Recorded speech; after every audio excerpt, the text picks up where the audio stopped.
He thought he had hit the jackpot, 4 powerful masters ready to guide him to the top, but it was all a trap. Each of them had their own plans, and in the middle of this game of manipulation, he becomes the main piece. But everything changes when he awakens a completely unpredictable system, a rebellious system that doesn't follow any rules. Now, instead of being controlled, he starts turning the game around, growing stronger while trying to survive in a world full of schemes, power, and people who want to use him. Anyway, let's get into the video, because this one is insane. In a city, a group of people had stopped a young man. One of them asks if he is going to the scripture pavilion to read again, saying that if they had to name who in the outer sect is most eager to learn, it would be Jiachi.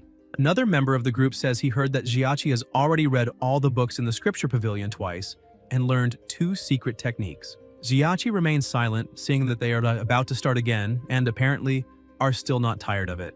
Other youths say that all of this sounds very beautiful, but that Jiachi is asking for the impossible, since he is a theoretical type and has no spiritual power in his body, so even if he learned a technique, he would not be able to use it.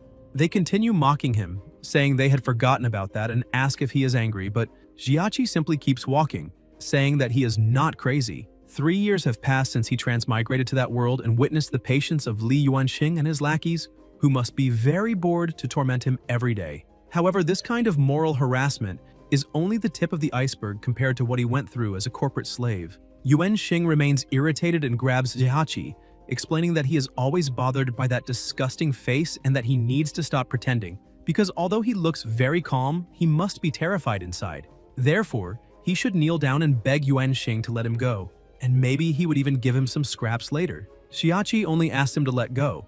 Yuanxing feels offended and says that he is the young master of the Heavenly Sword Alliance, and once Jiachi offends him, he will be expelled from the outer sect and no one will be able to protect him. He also says that Jiachi has been cultivating for 8 years and is still only at the first stage of Ling Shui, that not even dogs would look at trash like him. Jiachi remains calm, saying that he never asked for anyone's approval. Suddenly, someone approaches, saying that the precepts of Kongming forbid attacking other disciples. Yuanxing releases Jiachi and starts smiling again, saying that it was just a friendly training session with his older brother. However, he did not expect Jiachi to be so weak, so they will stop there. The man says it is very good to see that everything is fine, but that he must immediately return to the training grounds to continue cultivating. Yuanxing calls his companions and starts to leave. The man goes to the protagonist and asks if he has thought about what they discussed a few days ago.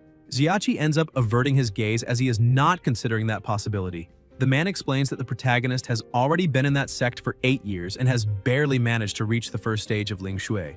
Therefore, there is no need to waste more time, and he is doing this for Jiachi's own good because if he leaves the outer sect earlier, he might be able to find a new path. The protagonist thanks the steward for his kindness, but says he has his own plans and still needs to go to the scripture pavilion to read. As Jiachi leaves, the steward asks if he really believes he can smash headfirst into a wall facing south. The protagonist is just someone who has been cultivating for 8 years, so he is considered a worthless person who deserves some insults. In addition to having a plain and unremarkable appearance, 3 years ago he transmigrated to that world after waking up, and besides inheriting some of the original owner's memories, he did not receive any advantage whatsoever. Moreover, within 15 minutes, he already knew that the body he had obtained possessed inferior spiritual roots and was not suitable for cultivation. Although he could not cultivate anything and did not know what his goal with the transmigration was, he imagined that there might be free food and shelter there, so he decided to stay for a while. He looks at one of the books, saying that after reading that one, he will have finished all of the classics of the scripture pavilion. However, the thoughts in his head do not stop because 3 years have already passed, and probably after that another 3 years will come, and even so, nothing will change. He remembers that when he was a bit younger, his teacher had taught him many things, and although his cultivation is at a dead end, his theoretical knowledge is at the highest level, and perhaps one day he might discover a cultivation genius. He sits on the ground and starts reading the book because he heard that on the first day of the next month, the 4 immortals of the sacred domain will hold the 135th selection to train direct disciples. After hundreds of years, the inner and outer sects have practically given up on competing, not to mention breaking the 9 heavens calamity annihilation formation created by the glass lamp empress. The 99 steps of the Jade Heaven stairway also represent a superhuman challenge. Therefore, as a novice in cultivation, still at the first stage, he should join in the fun.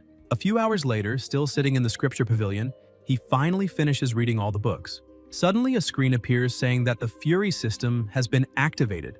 The protagonist is startled, and the system explains that this is because he completed the beginner's secret mission, which was to read all the books in the Scripture Pavilion, all of the pavilion's classics, and because of that, the system is now officially active. From now on, he only needs to enrage organic matter to obtain system missions and items. He still cannot believe that the system has appeared, since he lived like a nobody for 3 years. In the books, there are golden houses, 1,000 measures of grain and beauties, and now he can add one more thing. Within books, there exists a golden finger. At that moment, he was so shocked that he could not clearly hear the system's category. He imagined that the system he obtained after 3 years of reading would be very elegant, dignified, and cultured. But when he came to his senses, 3 days later, the protagonist was running through a crowd of completely enraged people who were chasing after him. That system is useful, but its side effect is creating enemies everywhere, with hatred points maxed out. Because of this, the protagonist does not see the system as a stroke of luck, but as someone deliberately messing with him. As soon as he manages to escape from the people, the system says that the first task has been issued and that he can now choose to accept or reject it. Xiachi asks what happens if he rejects it, and the system says it will be immediate elimination. The protagonist asks why, and the system gives examples asking whether he should pull down his pants and then fart. Messages keep appearing, saying that it is not about pulling down his pants, much less farting, and that if the task is not completed, he will also be eliminated immediately. After this information, the protagonist feels more loved and says that the system really is incredible. A countdown begins, asking whether he would like to accept or reject it. Xiachi has no idea how much the system could hate him to start a countdown at a moment like that. He decides to accept and asks what the mission is. He must become a direct disciple of the 4 immortals of the sacred domain. Xiachi begins to despair because he does not know how that could possibly be achieved. In the sacred domain of Kangming, since the establishment of the 4 immortals, no disciple has ever reached the top of the 99 steps of the Jade Heaven stairway, and no one has managed to pass through the 9 Heavens Calamity Annihilation Array created by the Glass Lamp Empress. However, on that day, history would be rewritten. The protagonist was climbing the stairway. A system notification says that to break the array, 23.33 burn-up value points are required. As he walks, the system continues loading.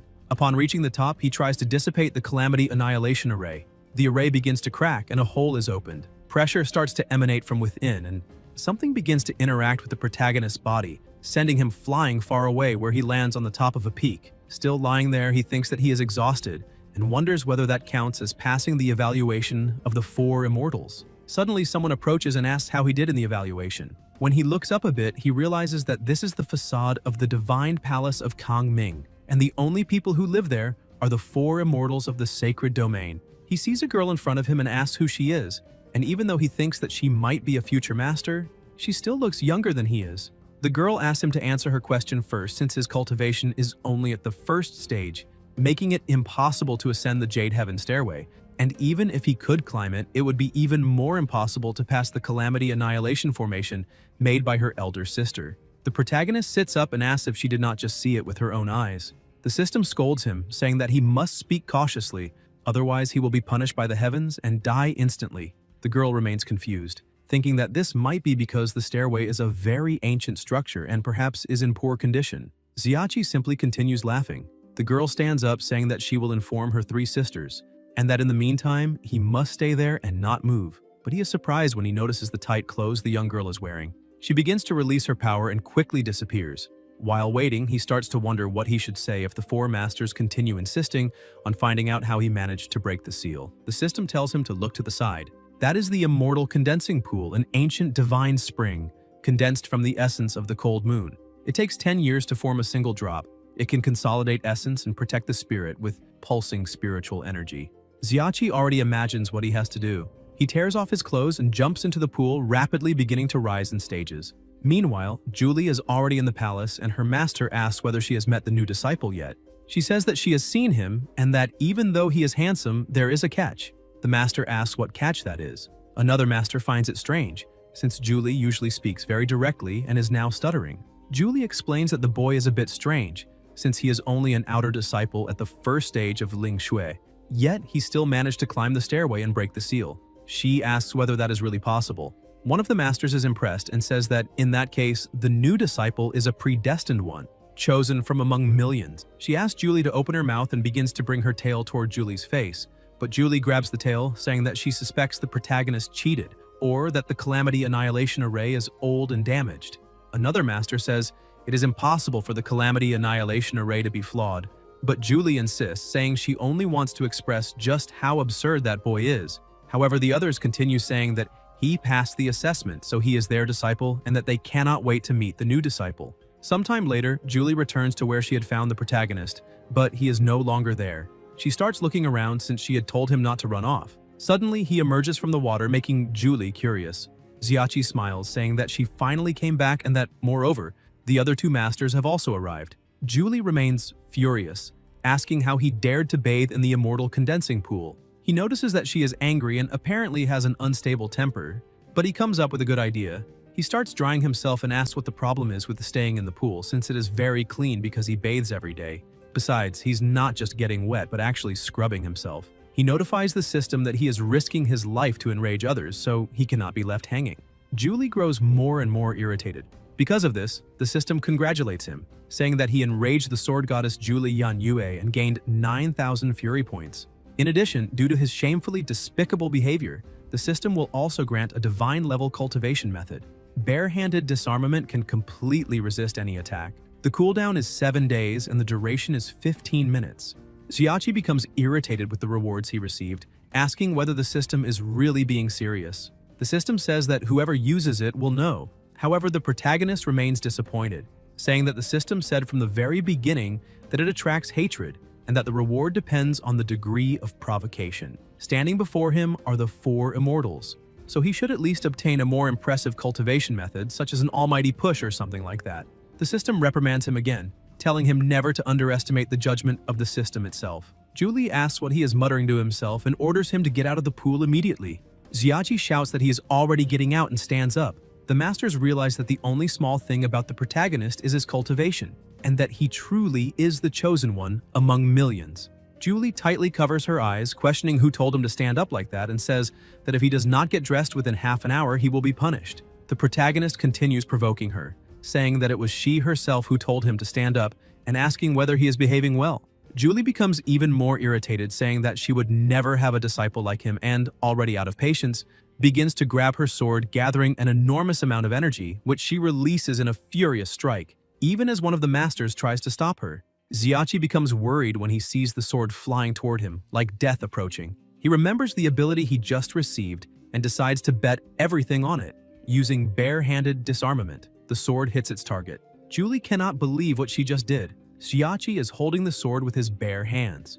The system notifies that there are now 6 days, 23 hours, and 59 minutes remaining as the daily use has been consumed. Another master quickly approaches, telling Julie to step back immediately. However, they are all shocked to see that the protagonist is truly holding the sword with his hands. He tells them that it was a very close call and that the new disciple was almost cremated. Julie stands frozen, saying that it is impossible because someone at the first stage could never block her blade. The master continues scolding Julie, who finally restrains herself and lowers her head. She withdraws the sword, which pulls the protagonist forward before returning to the dimension from which it had emerged. The master is so furious that her anger points reach 100,000. She asks how Julie dared to disobey a direct order and declares that she must return and carve the scripture of quietude 500 times as punishment. Julie, on the verge of tears, can only accept her penalty. The system appears once again, congratulating the protagonist for once more enraging the Empress Yuan Jinyao of Liu. The Empress is destined to subdue all the heavens and be invincible for eternity, and the system deems the reward epic. Qiankun Divine Body, ranked first among all divine bodies, increases comprehension by 100-fold and cultivation speed by 100-fold. According to ancient legends, those who possess the Qiankun Divine Body will eventually become co-rulers of the 3 realms. Indirect provocations also count toward the host's merit. Xiachi is stunned, asking whether this is really acceptable. Empress Jinyao announces that the protagonist has successfully reached the peak and passed the evaluation of the 9 Heavens Calamity Annihilation Array. From that moment on, he is the legitimate disciple and future sovereign of the sacred domain of Kangming, and this decision is final. They will announce it to all members of the sect on a date yet to be chosen. She tells Xiachi that he must return with them to the Divine Palace. One of the masters becomes excited, saying that he is a good disciple and that from now on his master will definitely train him well. One of them goes to Julie, saying that she has already prepared the classics Julie needs to study, but Julie keeps staring at the protagonist, asking why he is still standing there. He hurriedly finishes getting dressed and shouts to all his new masters that he is coming. At the Yunyan Pavilion, the place used to receive guests in the Divine Palace, the Empress says that before the formal disciple acceptance ceremony, Julie will teach Xiachi.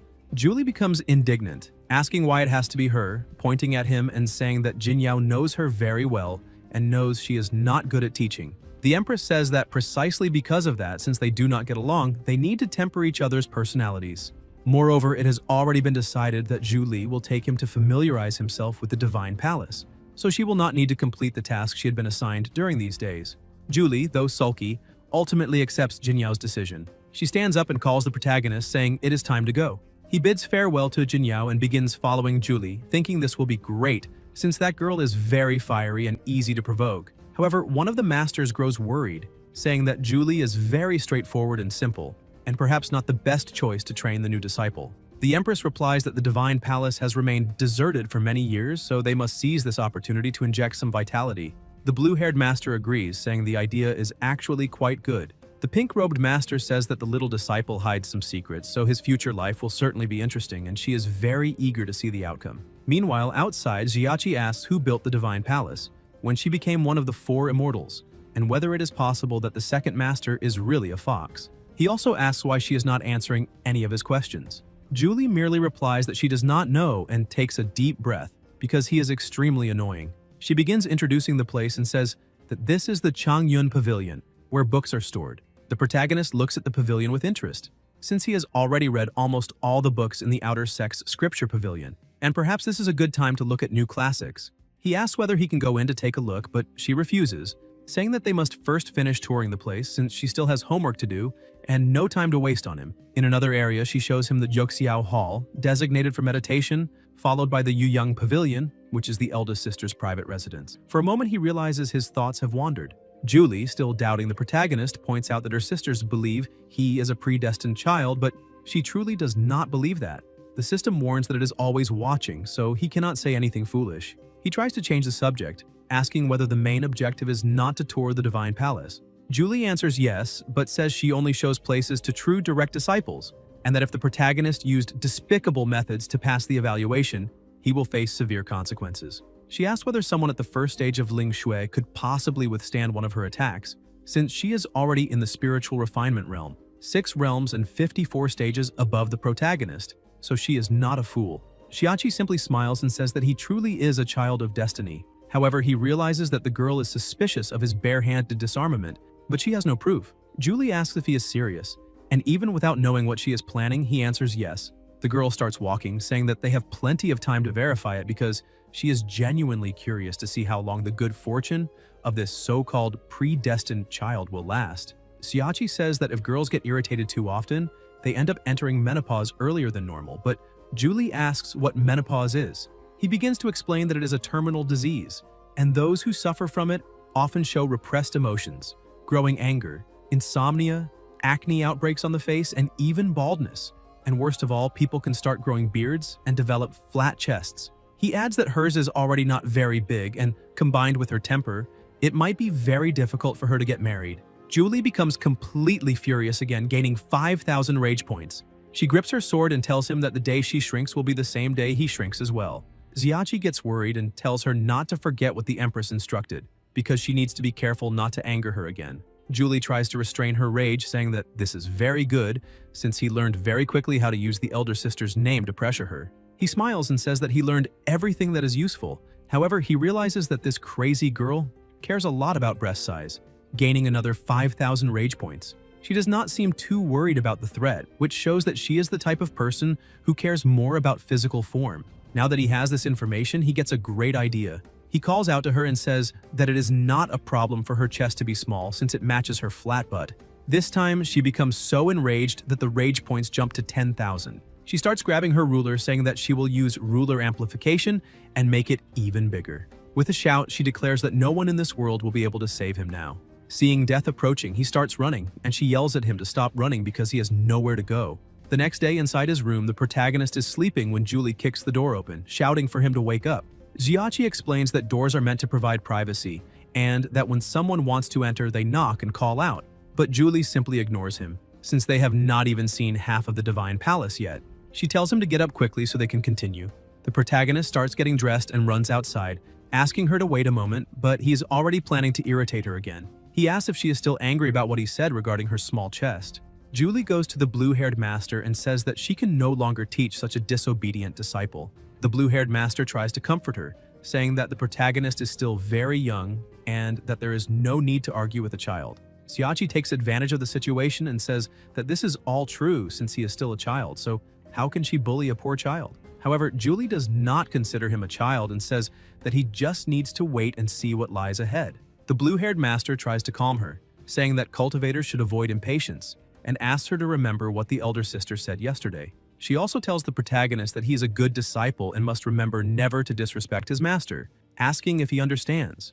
Xiachi pretends to be innocent as if he understood nothing at all. The third master pats him on the shoulder and says that it seems they still have not finished the tour, and if that is the case, she will personally show him the way. The three begin walking together, and once again the protagonist starts provoking her, saying that Julie should learn a bit more from the third master since she really seems like a proper master. The third master laughs and says that this is quite a coincidence, because she is his master now and forever, and she would also like to give him a piece of advice. He should provoke the third sister a little less. As for the reason, she remains silent. Xiachi becomes curious and asks what the reason is, urging her to say it quickly. Julie decides not to tell him, saying that she will leave him so angry that he will explode. The system notifies that the host has become irritated for the first time, and since this is the first occurrence, he will be exempt from any punishment. But from now on, the host must be careful, because becoming irritated will result in affinity deductions. He does not agree, asking whether this is some kind of auxiliary function meant to improve cultivation. Shortly afterward, the third master says they should stop the visit for the day because she is very hungry. Xiachi notices a place called the Fireworks Garden and, out of curiosity, asks the third master whether that is where fireworks are made. However, she explains that it is a place where they can feel alive. Julie runs over there since apparently he still has not realized what it truly is. The protagonist asks what he was supposed to notice when opening the door, and the fourth master explains that it is an examination. Xiachi remains confused, not understanding what kind of test it really is. His master explains that it is about cooking. Xiachi asks whether immortals really need to eat after reaching grain abstinence. They explain that they do not need to, but they enjoy feeling the warmth of life. Julie smiles because with the protagonist's current cultivation level and lifespan, it is difficult to explain. The third master explains that Jinyao likes braised chicken with white mushrooms. The second master likes boiled chicken with potatoes. She herself likes salt-roasted chicken, and the fourth master likes chicken as well, her mouth already watering. Julie says that the third master used to cook, but now she needs to focus on breaking through her own realm, so this task will belong to the protagonist from that day onward. Xiachi is a little stunned and asks whether they really like chicken that much. Julie grabs a chicken and hands it to him, telling him to stop pretending not to understand because it is already time for the meal. Xiachi looks at the chicken and smiles, because he is very good at this. The third master says she is looking forward to it and hopes he really is good. Julie, also expectant, says that if it is not delicious, she will deal with him later. Xiachi laughs and says that if they want food, then he will give them food. Before killing the chicken, he bids it farewell, saying that if it dies earlier, it will reincarnate earlier, so he wishes it a swift liberation from the beast realm. He picks up the cleavers and begins to focus on cooking the chicken. With astonishing ease, he starts preparing the food as if he were dancing through the space. In just a few minutes, he goes to the table and says that dinner is served. As he sets the table, the masters simply watch the confidence he radiates. He lifts the lids from the pots and asks his masters to taste the meal. A brilliant light bursts out from inside the pots, shocking all four of them. The dishes are completely perfect and beautiful. The second master asked what that light was that came out of the food, but the protagonist merely asked them to taste it. The Empress, being the eldest, says that it is time to begin eating. The four prepare themselves, and each takes a bite of the food. All of them are astonished, and the Empress says that it is not bad at all, as it has a flavor she has not tasted for many years. The second master is enchanted, as the food feels like a blazing fire, an intense sensation flooding her body like the rebirth of a phoenix. The third master, also impressed, says that with every bite, the spiritual energy within her stirs unconsciously, like the feeling of breaking through a spiritual barrier. Even the jar of anger calms down, because now she understands that this is something that brings infinite happiness. The Empress asks where he learned to make those 4 dishes. He thinks that to bring out the perfect umami flavor of the chicken, he had to delicately stimulate the meat's natural sweetness. And with the addition of seasonings and other ingredients, the chicken still managed to retain its original flavor without being overwhelmed by the sauce.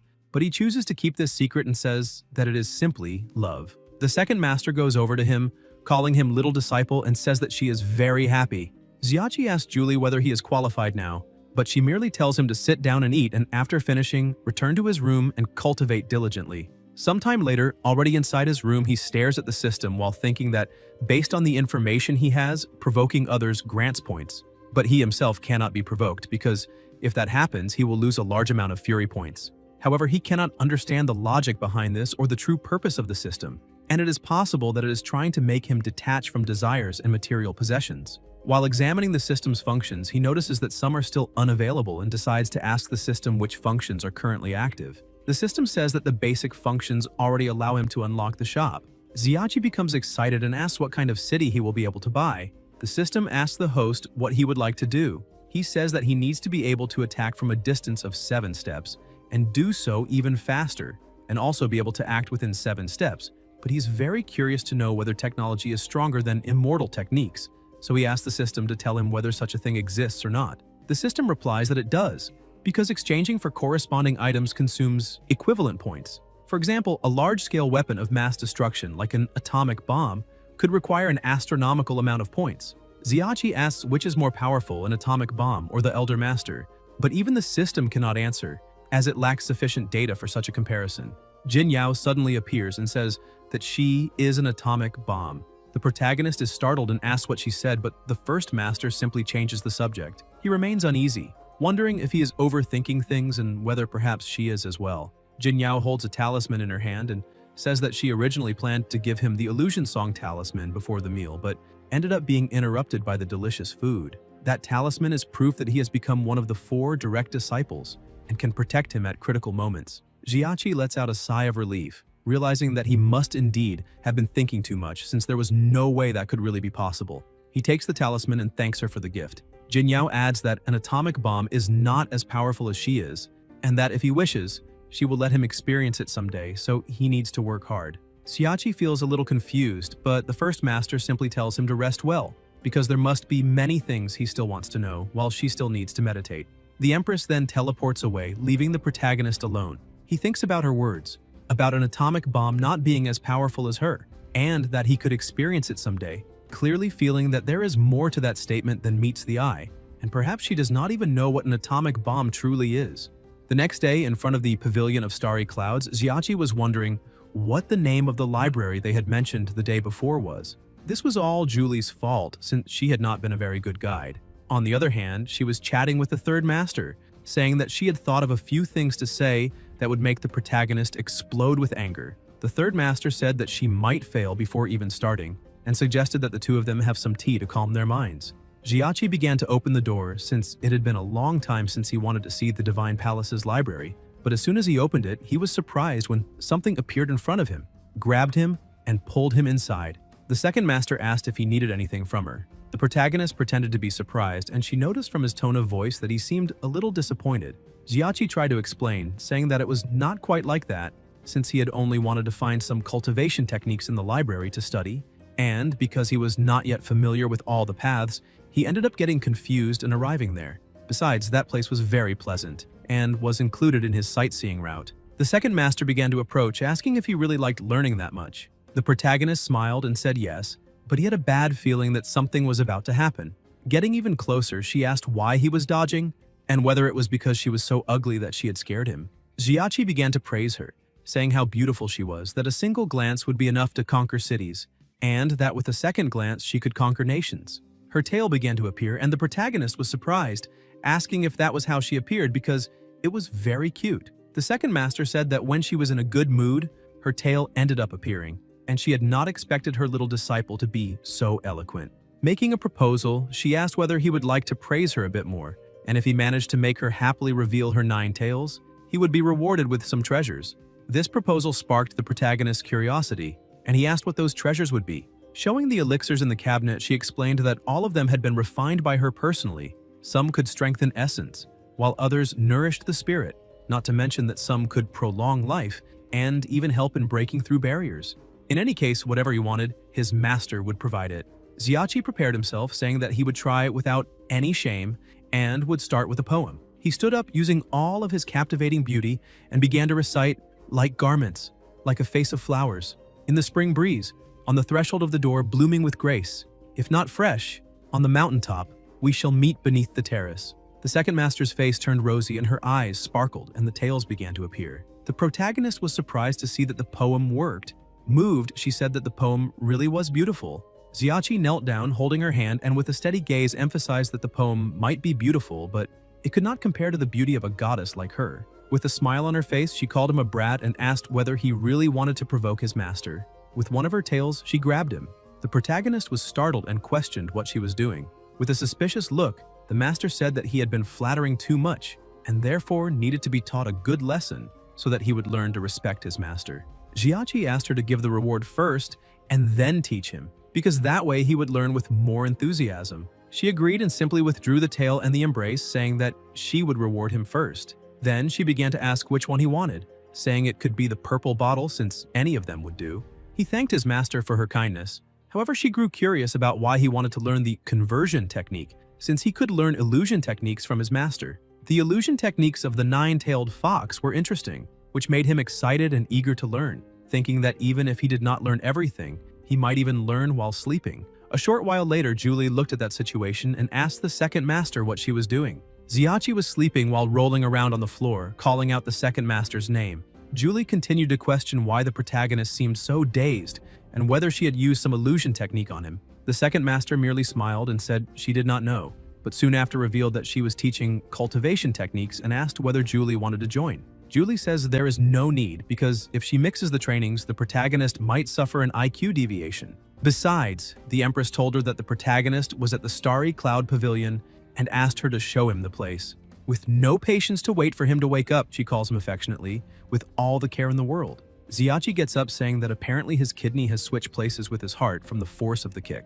Moreover, the spiritual power was very strong, and he ended up falling into the second master's trap, which was a shame since he did not get to see how the story unfolded. Everyone falls silent for a moment, and the system appears to him saying that descendants of the Yuhu clan possess illusion techniques considered the best among the three great clans.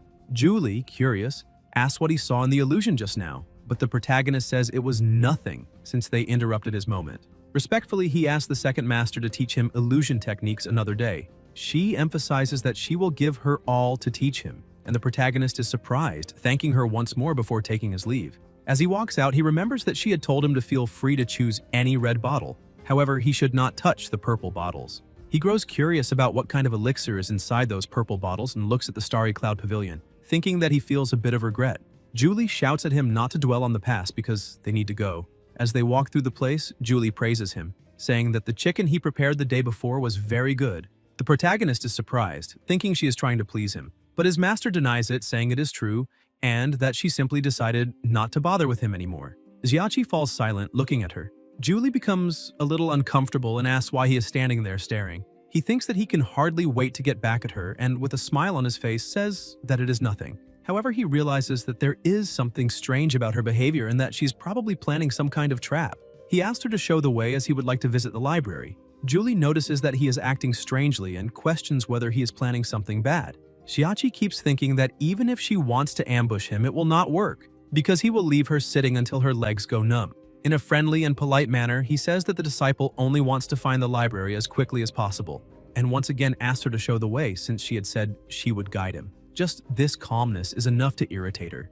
Julie steps in front of him, shouting that this is stupidity because she already showed him everything the day before. And if he can barely remember such things, then how will he learn from them in the future? Xiachi apologizes, saying that he is a somewhat clumsy disciple, and asks her to have a little more patience with him. He thinks that there are no fixed strategies in war nor permanent forms in water, and that, like a wild king, it is easy for him to control her. A short while later, they arrive at the entrance of the library. His master says that this is the Divine Palace's library, but needs to warn him that everything he managed to understand in the outer sect may not be comprehensible here. Trying to irritate him, she says that this is because some people are only in the blood condensation realm. However, the protagonist remains calm, saying that a clumsy bird still needs to fly. Julie starts trembling with anger once again, seeing that everything she does fails. Xiachi opens the library door and hears a noise, which shows that it needs lubrication. The two of them are surprised to see that the third master is already inside, sitting and reading a book with great inner peace. They approach, and the protagonist greets her, saying that it is very pleasant to have her around, but he is completely ignored and sighs in sadness. Julie laughs and explains that he does not need to be upset, since the third master does not pay attention to people when she is focused. She asks him to follow her and says that even though she does not frequent that place often, she still knows it very well. Xiachi asks if she is serious because he does not believe it. Even so, the two of them start walking. A few minutes later, Julie shouts that she finally found it because she remembered that her 9-li saber technique was on that shelf. The protagonist points out that they have already been walking for half an hour and that she only managed to find that one book, and that was after saying she knows the place well. She shouts at him, saying that he talks too much and that she is taking this first so that he can see that this is what being prepared means. Xiachi keeps laughing, saying that apparently she even knows how to use idiomatic expressions. Julie continues searching for a few things while the protagonist starts looking around and sees something fallen on the floor. When he picks up the book, he sees that it has Julie's image on it and that it is the saber technique that pierces lightning. The fourth master keeps searching because she cannot believe the book disappeared since she wrote it with such care. With tears in his eyes, the protagonist thinks that the book was just thrown on the ground and that this is pathetic. However, the third master approaches like a ghost, saying that he cannot read that book. Xiachi is startled when he sees her there, and the master apologizes, saying that she was reading and did not notice they had arrived, and that the book he is holding. Julie interrupts her, saying that she arrived at the perfect time, and asks if the third master has seen her book, because, as far as Julie remembers, it was placed on the top shelf. The third master asks if she is talking about the book called 9-li saber technique. Julie says that is exactly it, because if she is not mistaken, that is precisely the name. The third master says she does not remember anything and that perhaps someone borrowed it. The protagonist is surprised by the lie and hides the book inside his clothes. The third master asks why they are there. Julie explains that Xiachi wanted to find some books, so she brought him to the library. The system appears to him, but the third master asks what book he is looking for and whether it happens to be a scripture or a cultivation technique. Xiachi asks for some advanced cultivation techniques. The third master thinks for a moment and with her ability takes all the books around them, saying that he could read those for now. He holds the books and thanks her for the help. The third master says that if he has any difficulty, he can look for her, and he thanks her once again, saying that he will stay quiet so as not to disturb her. Julie calls him to leave, but the protagonist refuses, saying that he wants to stay there to read and that if she has something to do, she can go ahead. She simply ignores him, telling the third sister that she will take the disciple away. The master tells him to study a bit more and stop making typos. Outside, the protagonist complains, saying that Julie cannot ruin his plans just because the third master pointed out a typo. She says that he is still too young and failed to understand the third master's subtext, because those words were a polite way of dismissing the two of them, and that if he stayed there any longer, he would end up being turned into an ice sculpture, and there is no point asking how she knows that. The protagonist is surprised, but thinks she is being too sensitive. Julie looks at him and says that if he does not believe her, he can just go test it personally. Being frozen by the third master is one thing, but she also tends to ignore things she considers unimportant. And since Julie will not be there to save him, he would remain frozen. Xiachi analyzes the situation and realizes that she really is not lying. Julie emphasizes that she already warned him not to provoke the third master, especially when she is focused on something. As for the typos, if he dares to spread that around, she herself will roast him until he is golden on both sides, then sprinkle cumin on him and throw him into the monster forest. He starts smiling because if she wants him to keep it a secret, she will have to pay a price. Otherwise, it would be a great tragedy if, by accident, he spread this throughout the entire sacred domain. She becomes furious again, shouting that he has just sealed his own fate and that she will do nothing to stop it. The system congratulates him, saying that he managed to irritate her repeatedly in a short period of time, earning special fury points. Now, the mission system has been activated. The first mission is to complete the intersect evaluation. As a reward, he can choose a celestial grade cultivation technique or a treasure, but the penalty is unknown. A little confused by the information, he keeps staring at the system, wondering what this penalty is. Julie feels ignored and continues shouting, questioning whether he is dating himself again, and whether he heard the threat she just made. He remains silent, thinking that although the system sends various beginner welcome kits, it also constantly provokes the host, as if it enjoyed doing so. He remembers that when he first activated the system, he had been provoked as well. Moreover, he never received any hints about which points were needed. having to figure everything out through trial and error. Because of that, he ended up being harshly reprimanded by society when he transmigrated. He looks at his master, who ends up giving up on having a rational conversation with him, since it is the same as playing the lute to a cow. Xiachi thinks again that he needs to find a way to participate in the inner sect evaluation, because he fears that the system might pull some trick. Julie remains intrigued and asks the protagonist why he always acts this way toward her, questioning whether he suddenly realized that she is his master. He comes back to reality and starts looking around, thinking that he has already been there for 3 days and has not seen anyone else. The fourth master asks what he is looking for, but the protagonist stays silent, thinking that if he cultivates there, it might not be very suitable for the Fury system to accumulate points and improve realms, so he needs to find a way to go down the mountain.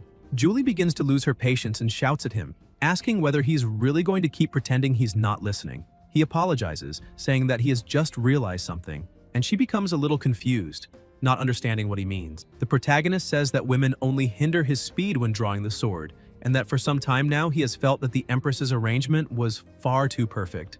Julie gets irritated extremely easily, so she ends up being like a portable charger. Once again, she feels offended and asks whether he truly thinks she is holding back his cultivation. The protagonist smiles and says that he would never dare say that, but that he simply thinks the fourth master is too much for confused adolescents.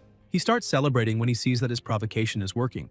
Julie begins to draw her sword, saying that this is nothing but a load of nonsense and that she needs to cut him down immediately. Even with a bit of fear, the protagonist continues. He shouts that she simply does not know how to interact with men, gets shy over anything, and when that happens, tries to attack him to cover up her embarrassment. The system appears again, saying that he has managed to irritate Julie repeatedly, and because of that, has received 1 level of 9 Li story. 10 levels of 9 Li story automatically enhanced his comprehension of the martial Tao, leaving him satisfied and confident that the future will be promising. He tells Julie that the Empress has a good eye for people and must have noticed that Julie was feeling turmoil in her Tao heart, which is why she asked her to take him along. Her fury keeps rising and ready to attack. She emphasizes that since the protagonist likes cultivating so much, as his master, she will teach him the flaming sword technique. The flaming sword technique is Julie's first technique of the 9 Heavens Li fire. She begins to attack, but at the last second, the protagonist shouts and proposes a bet. She stops her attack and asks what kind of bet he wants to make. Xiachi takes a deep breath and says that he wants to participate in the inner sect evaluation that will take place in 1 month and that the bet will be whether he passes or not. He thinks that there are many targets for hours at the foot of the mountain, which will make his harvest easier. Julie asks whether he knows that to become an inner disciple, it is necessary to at least reach the Yuan Hai realm, and that even after secretly using the mortal condensation pool to reach the 7th stage of blood condensation, it still took the Empress 3 months to reach that level. Therefore, he is not only aiming too high but also acting foolish. Xiachi looks at her and with a smile on his face says that it seems she is afraid to bet with him. Julie starts laughing, asking why she would be afraid of such a certain victory, but says she would like to know the terms of the bet and that if she does not like them, she will continue teaching saber techniques. The protagonist says that if he fails the inner sect evaluation, he will leave the sacred domain on his own. She is surprised and says that becoming a disciple of the 4 immortals is the desire of everyone in the sacred domain, asking whether he really thought it through. Without hesitation, the protagonist says yes. Julie sees that he is confident and does not stop him from trying, but asks what will happen if he passes the evaluation. Even though she is certain that he will fail, she starts wondering where that brat gets so much confidence. Xiachi steps closer and says that if he wins, she will have to marry him and become his wife. Julie asks if he has gone mad, but the protagonist keeps provoking her, asking whether she is afraid. Julie stares at him, thinking that maybe he injured his brain when he broke the annihilation formation. But since she is certain that he will fail, given that the evaluation starts in a month and he will not even be able to reach the minimum requirement to register, she decides to accept the bet. Xiachi takes advantage of this and says that he has just one more small matter to discuss with her. Julie asks what he wants, and the protagonist asks whether he needs to descend the celestial jade steps if he wants to go down the mountain. She pretends to be difficult, asking whether that is asking too much, because she believes the celestial steps are not something a person can climb or descend whenever they want, since reaching that place must have cost the protagonist a great deal of spiritual energy. He keeps insisting, asking her to send him away, but she refuses, saying that she does not have time. Xiachi continues provoking her, claiming that if she does not help him descend, he will start kissing his future wife. That is enough to make her lose control, and she kicks him away. He begins to descend, even though he did not want to do it at that moment. But now there is no turning back. He falls from the mountain peak like a shooting star, People are shocked and ask one another whether some palm technique has appeared or if perhaps it is a long-lost technique. Xiachi realizes that he has no control over where he will land and starts shouting for people to get out of the way. He crashes heavily into the ground but gets up complaining that the fourth master is far too cruel since his entire body is aching. Yuanxing walks up to him saying that it seems the trash has returned, trying to humiliate him, and asks how the protagonist was defeated, questioning whether he failed to climb the celestial steps and break the annihilation formation. Xiachi asks why they have to make everything difficult every single time, since they used to band together to mock him every day. But now Yuanxing acts sarcastically, perhaps because he can barely climb 30 steps. They start getting irritated and Yuanxing asks how someone who was expelled from the Divine Palace by the Four Immortals dares to keep barking there. Xiachi explains that him being expelled while Yuanxing cannot climb are two different matters, and this is exactly what the protagonist wants, because it is better for everyone to think that he was expelled. He continues provoking, saying that Yuanxing should use all this free time to focus on the intersect evaluation, but with his current cultivation level, he probably will not even be able to register. The system notifies him that the rage points have accumulated to a total of 100,000 and that the system shop has been unlocked. Xiachi asks the system whether it has happiness soda for fat people, because he wants a bottle. He prepares to start shopping, but Yuanxing pulls him back, asking who gave him permission to leave. This causes the protagonist, unintentionally, to press something on the system, which informs him that he has purchased a happiness soda for fat people. The soda appears in his hand, but the protagonist becomes completely irritated when he sees that this happiness costs 50,000 points. The system emphasizes that exchanging items for things outside the current game system requires a large amount of points. Xiachi becomes even more irritated because the system had not provided this information beforehand. He slaps Yuanxing's hand away and starts cursing at him, telling him to get out of the way, because he is already extremely annoyed since the soda, besides being absurdly expensive, contains only 200 milliliters. Yuanxing becomes furious, saying that no one dares to act tough in front of him, because if he does not teach a lesson to those who do, how will he maintain his status in the future? He attacks the protagonist with full force, but Xiachi catches the punch with one hand and stares at him deeply as if he wants to kill him. Xiachi takes a sip of his soda and says that it really is delicious, but that it does not matter, because someone he does not know and has already forgotten once said that everything that is lost must be taken back. He begins to release his aura, frightening Yuanxing, who asks how that is possible since before the protagonist climbed the celestial steps he was a nobody, and now he is at the 7th stage of blood condensation. Xiachi simply starts laughing. Other people approach asking what is happening there, saying that this must have been the work of the Four Immortals who granted cultivation to the protagonist, but with only the 7th level as a reward, he is still a nobody and was nevertheless demoted. Yuanxing starts laughing, saying that now he understands everything and that this must have been nothing more than compensation from the Four Immortals for pushing the protagonist down the mountain, since they do not want someone like him, a nobody who merely had a stroke of luck without any talent at all. Yuanxing keeps thinking that the protagonist must have been extremely lucky, and although his cultivation is not as high as Xiachi's, he is still the young master of the Celestial Saber Alliance. The Celestial Saber Alliance has stood out among the many sects for 100 years thanks to a secret medicine that can temporarily increase one's cultivation level by 3 stages, and with that he is certain he can make the protagonist kneel and beg for mercy. Xiachi keeps laughing, saying that he does not care whether Yuanxing is from the Celestial Tao Alliance or the Axe Gang, he just needs to stop this nonsense. The protagonist braces himself, thinking that maybe that idiot will not be able to withstand his next move. Yuanxing remains confident, takes a vial from inside his clothes and pours its contents into his mouth. His muscles begin to swell, tearing his clothes apart, and energy radiates from his body. Xiachi asks where the referee is, because he wants to report someone for cheating in the match. The protagonist feels somewhat offended seeing his opponent suddenly 2 levels above him through cheating, something utterly despicable. Yuanxing simply starts advancing toward him, saying that now he will be killed. Xiachi focuses, saying that there's still a long road ahead. Yuanxing keeps charging, and the protagonist realizes that this guy will not stop until he runs him over. The system asks whether he would like to buy 15 seconds of invincibility for 5,000 fury points, saying it is a great deal.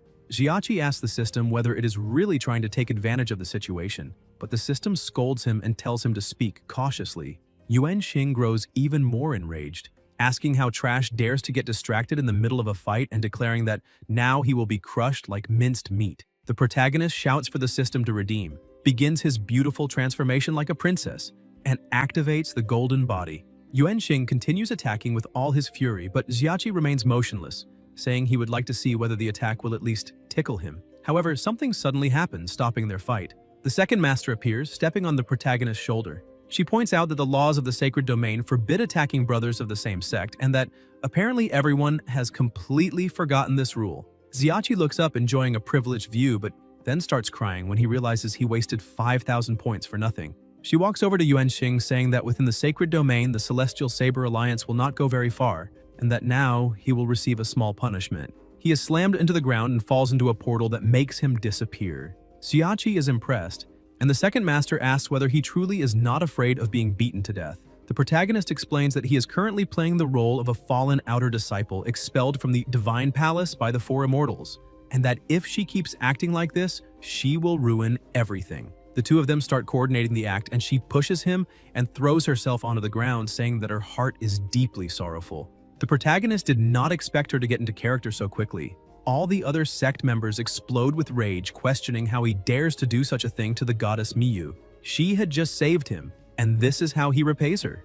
Xiachi thinks that although the effect was achieved, maybe she went a bit too far. Miyu starts smiling and asks how her acting was. The protagonist replies that he is merely the background for the character she is playing. The second master says that she can be charming or sweet and asks him to give more instructions on what she should do. Xiachi takes a deep breath and says that it is enough. The second master asks if he is sure, and he extends his hand, saying that now he can handle the rest by himself. Miyu keeps acting, asking for help to get up, but as soon as she stands, she throws herself forcefully against his chest. The protagonist is startled and asks what is wrong. The disciples grow even more agitated, and she boldly says that the master has not had enough fun yet. Suddenly, she runs off screaming that she no longer wants to live. The people can barely restrain themselves, and a rebellion begins, with everyone shouting that they will avenge the goddess Miyu. With no other options, the protagonist starts running. The second master keeps smiling because if they are really going to play, then they must go all out. Sometime later, amid the mountains, people were still running around trying to find the protagonist. He had hidden behind a rock, thinking that the leaf system will only create more enemies for him. Now, he needs to carefully manage all his points and enhance the abilities provided by the system in order to move forward. Otherwise, he will end up being ground to death by that crowd. He looks around, sees a waterfall, and starts wondering where he has ended up. Since he had never seen that place before, he began to explore the forest. He soon realized that this was the bioluminescent pool behind the outer sect's scripture pavilion. However, he had no idea how he had managed to get there. He remembered Julie saying that this pool was a forbidden area within the sacred domain. Except under special circumstances, disciples were not allowed to set foot there on ordinary days. Looking more carefully, he noticed that someone was bathing beneath the waterfall, but when he realized who it was, he was shocked. The third master was bathing. When she emerged from the water, she noticed he was there and ordered him to approach. Xiachi stepped out from behind the trees and knelt before her. The third master asked why he was there. The protagonist tried to explain, saying that he had no intention of trespassing, much less spying on her. He thought that the reason he had ended up there should fall on the second master's shoulders, although he did not know why the third master was in that place either. She explained that this was her place of meditation and that intruders would be punished. Xiachi kept his head lowered and said that it was very cold, asking her to put on some clothes. She reflected on it for a moment and said that his punishment would be to help her put on her clothes. She picked up the garments from the other side and tossed them into his hands, ordering him to dress her. Xiachi held the clothes and began to help her. Suddenly, the third master turned around, revealing certain things, and it seemed that the protagonist was extremely unlucky to receive a punishment as severe as this. He continued dressing her until he finished. The third master looked at him and said that Julie had mentioned he was thinking about participating in the inner sect evaluation next month. With a pitiful expression, after enduring a torment no one would wish to face, he replied that it was true. The third master was confused, saying that he was already a direct disciple of the Four Immortals, so why would he want to go through such trouble? Xiachi began to explain, saying that he did not like being questioned, because even outer disciples thought he was not qualified to be a disciple of the Four Immortals, though he knew his true motivation could not be revealed. She turned around and continued staring at him with an unwavering gaze. Xiachi felt chills because her eyes seemed to pierce straight through him. She said that she understood everything and that he could leave now, as she would help keep secret the fact that he had invaded the forbidden area. He let out a deep breath because she believed his story and thanked her once again, saying that the disciple would take his leave. The system congratulated him once more for achieving the incredible feat of irritating 1,000 outer disciples in a single day.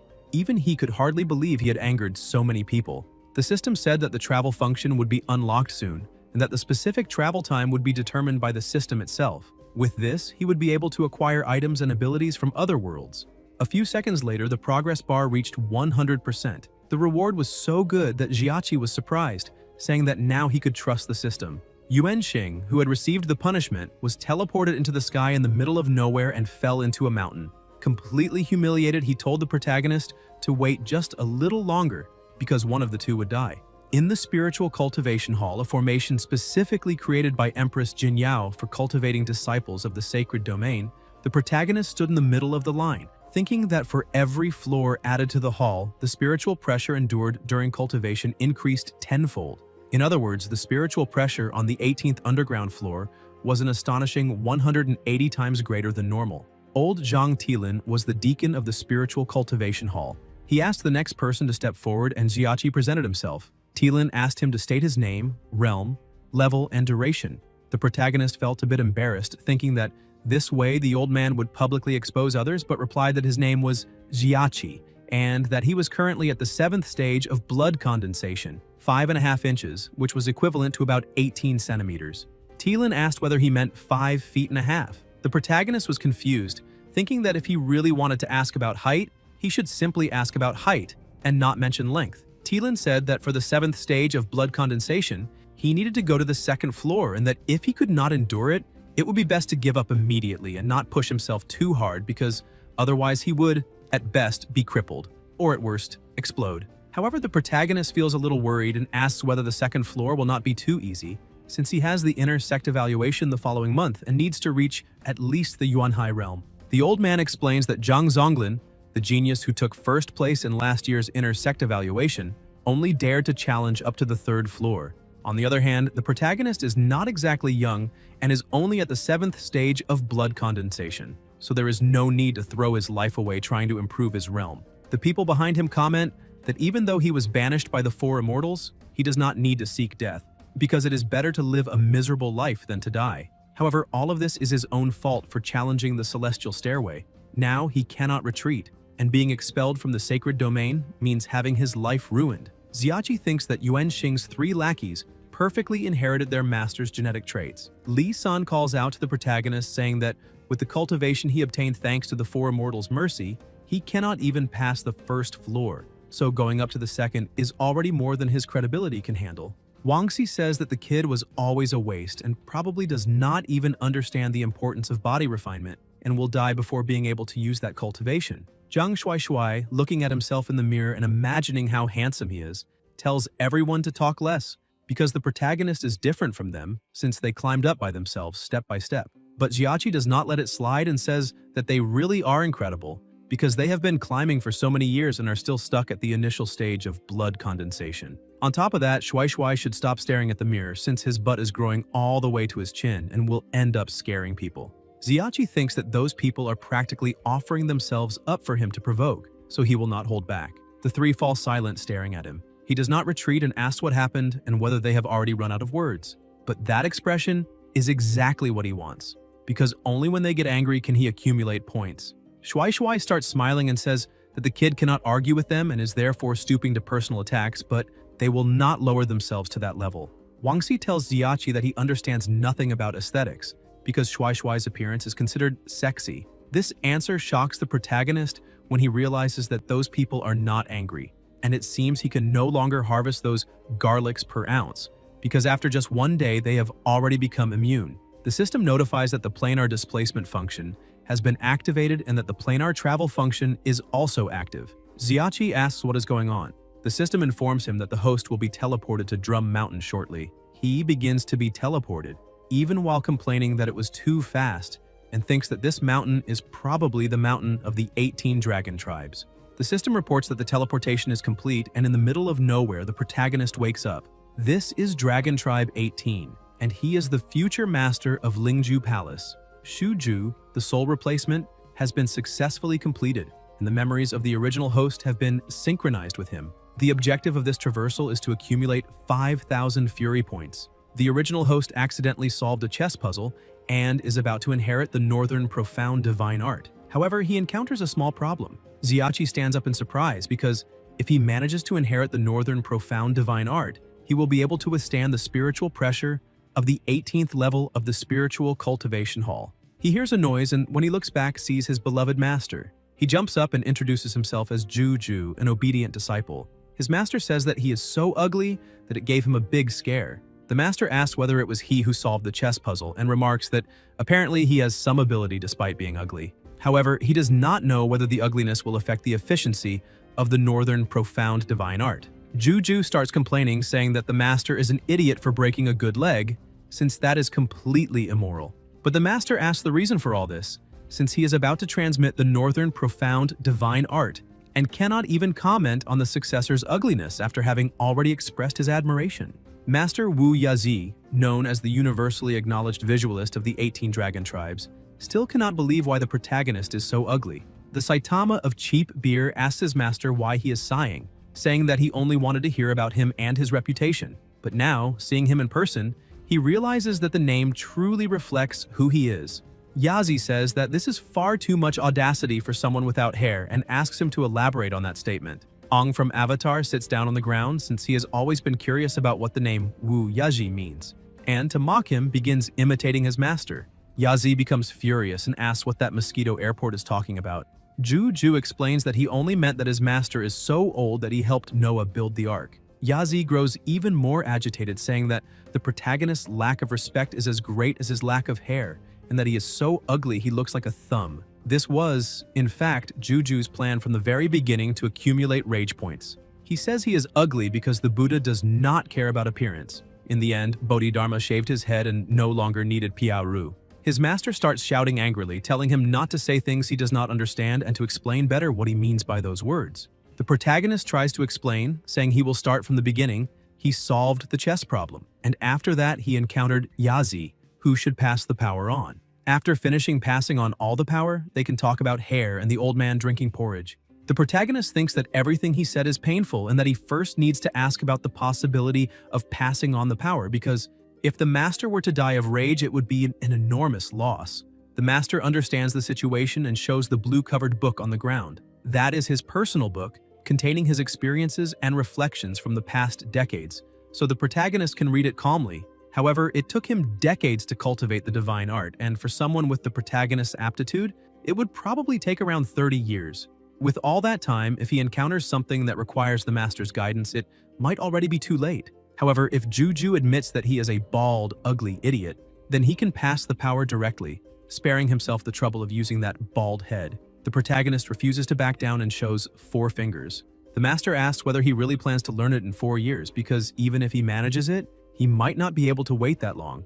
Juju simply ignores him, perhaps having spoken too much, and picks up the book from the ground. The title is Peerless Martial Art, Rapid Cultivation Techniques of the Northern Profound Divine Art. The protagonist thinks that he has the Qiankun's sacred body, so he can learn skills 1,000 times faster than ordinary people. As he flips through the book, he begins to smile, thinking that the old man has fallen into his trap. On the other hand, Yazi also thinks that soon the Supreme Court minister will give up and bow down to beg for help. Trying to persuade him, he calls the protagonist monk and emphasizes that the people outside would be very happy to learn even a superficial part of this technique. If he explains what old man with his back to the wall drinking porridge means, admits that he is a bald, ugly idiot, and praises Yazi for being very handsome, then he will immediately pass the power to the protagonist, fulfilling the last wish of his life. Juju tells Moses to forget it because if someone tells him to go west, he will insist on going east, and besides, he is far better than the people outside. Juju emphasizes that when he showed 4 fingers, he did not mean 4 years, but 4 hours. Yazi starts laughing, asking whether he shaved off part of his brain when he removed all his hair. The protagonist tells his master that after he learns it, he will have to promise one thing. Yazi, confident, keeps laughing and says he will not promise just 1, but 10. Juju says that this is exactly what he wanted to hear and begins to release his aura. Yazi cannot believe that it is the true chi of the northern profound divine art, because something like that would not even fit in a novel. 4 hours later, Yazi notices that the protagonist is floating and shouts, asking whether no one is going to do anything about it. He starts to get worried because as the owner of the technique, he did not know that cultivating the northern profound divine art could make someone float. Suddenly, the protagonist opens his eyes and, in a superior tone, says that he has already learned everything. Moreover, he states that there were many incorrect parts in the text Yazi wrote in the book, so he corrected and optimized them. Yazi starts laughing, saying that to cultivate the northern profound divine art, one must first dissolve their internal energy. Otherwise, it will cause conflicts among the multiple techniques within the body, leading to instant madness, vomiting blood, and the collapse of all meridians. Moreover, he does not know anything about the protagonist's patriarchs, but not lying is an ancestral rule. Juju looks at him and says that, it seems, he will have to demonstrate some real techniques for his master to believe him. He asks whether cultivating this art allows one to use all existing martial arts, absorb internal energy from every acupoint in the body, cultivate both yin and yang, be immune to poisons, and have true qi protecting the body. The master replies that all of that information is correct. Juju says that if that is the case, then his master can try poisoning him. That way, he will prove that he is telling the truth. Yaji points to the table, saying that if he can shatter the stone table directly, then he can make a judgment. Juju becomes excited and asks his master to watch very carefully. He focuses and strikes the stone, causing a massive explosion throughout the entire mountain. Yazi cannot believe what he is seeing. Juju apologizes, saying that he failed to properly control his strength and ended up destroying the entire cave. The master, still in shock, thinks that this truly is the technique, but he has no idea where that boy came from, and this can no longer even be described as genius, because the power of a Duzong expert is genuinely terrifying. Juju starts laughing, saying that apparently he did not lie to the old man after all. Even with some apprehension, the master says that since he promised, he will not go back on his word. The protagonist begins to smile, saying that initially one thing would have been enough, but the old man insisted on giving 9 more. Yazi starts trembling because a word once spoken is like 4 horses pulling a carriage and cannot be taken back. Juju says that out of gratitude for the old man being so straightforward, he will explain what old man with his back against the wall drinking porridge means. It means despicable, cornered with no way out, shameless, toothless, and vulgar, with porridge dripping all over. Yazi becomes so furious that his fury score rises to 10,000. He points out that the protagonist is insulting him without using a single curse word, and questions how someone can be despicable, shameless, and vulgar at the same time. Juju replies that first, the old man loved Tong Piaoyun, but drove her insane. Then he fell in love with Li Chushui. Juju asks whether he still misses his little sister, since all of that was his own fault. The old man agrees, saying that he blames himself for it and that because of that incident, he locked himself inside a cave, ashamed to face anyone. The protagonist says that, first of all, he should go out and meet those 3 women separately and admit his mistakes, since he does not know how to build a harem like that. Secondly, the protagonist says that he has a good brother named Qiao Feng, a good son who was wronged by his father.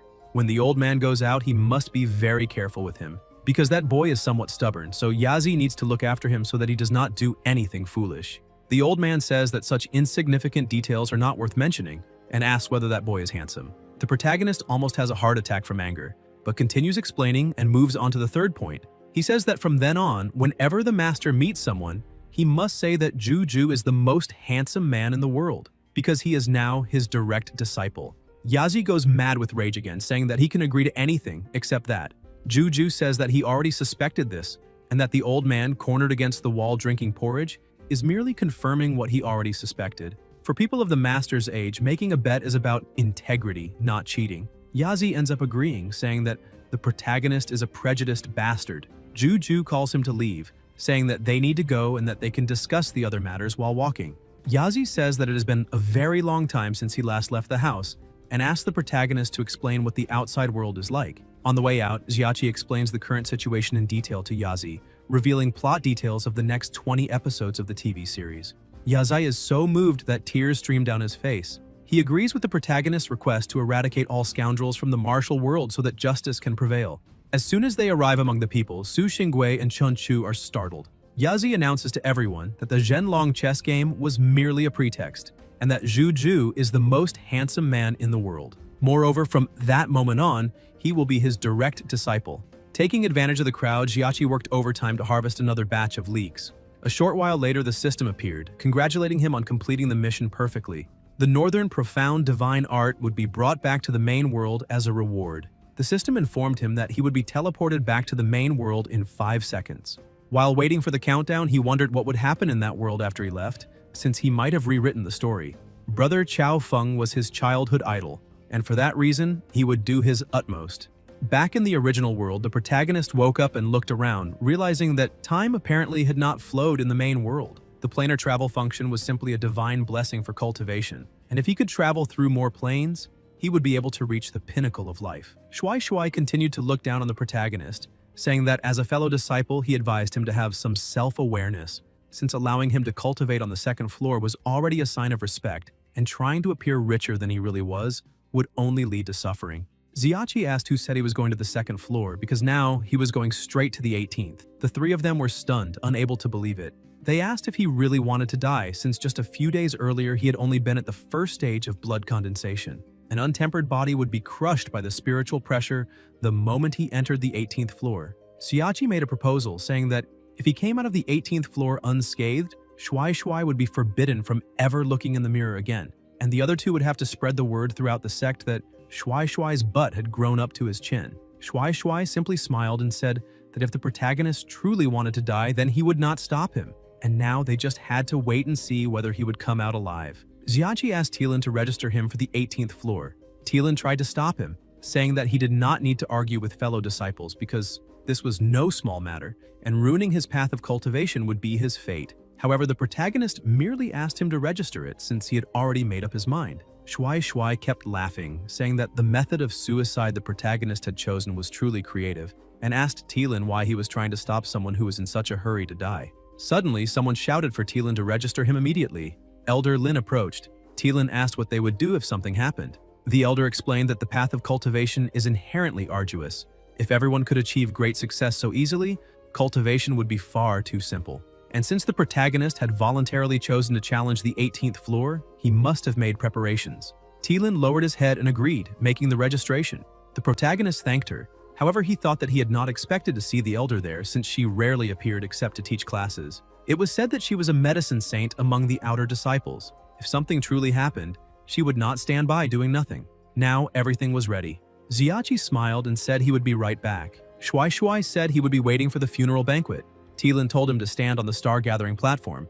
In moments, he would be teleported to the Asura Hall on the 18th floor. Xiachi walked onto the platform and was transported moments later. Outside, the five of them watched through a transmission. Xiachi looked at the entrance and began to open the door. Elder Lin wondered how that boy planned to deal with spiritual pressure 180 times greater. Li San said that the kid had no idea how terrible his death would be, and that he was probably just pretending to be fine while suffering for nothing. Wangxi commented that he had heard the master of the Asura Hall, Xu Luo Lianhua, was cruel and tyrannical and did not get along with Julie. Shuai Shuai was delighted to hear that they did not get along, since the protagonist had been a disciple of the Four Immortals, which would make his death even more miserable. Inside the Asura Hall, Xiachi began knocking on the door, but the head on it started shouting, asking where that ill-mannered brat came from and telling him to remove his filthy hands. The protagonist was startled. The other head began to laugh and asked its brother why he was scaring the child. The brother said that the child did not know the rules and therefore deserved a good lesson. Still shocked, Xiachi shouted, asking how that thing was alive. The head replied that everything there was alive and that if he did not even know that, how did he have the audacity to come there for judgment? The door started laughing, telling the old ghost that he was secretly radiant. Moreover, it has been a long time since they last saw a new face, so they decide to let him enter right away. The head on the right tells the protagonist that his little body will not withstand the young lady's approval and that if he dies there, no one will come to claim his corpse. The head on the left keeps laughing, saying that the protagonist is a handsome boy and that perhaps the young lady will like him. Xiachi remains confident, saying that he will certainly pass the trial and asks to enter. The head on the left says that it likes arrogant boys, so it ended up liking him. On the other hand, the one on the right says that people can only be bold up to a certain point and that if he truly wants to rush toward death, it will not stop him. The door begins to open, and a voice comes from inside, laughing and welcoming the guests. The protagonist starts to step in, and as he crosses the doorway, he realizes that he is in a new world. Everything around him urges him to enter quickly.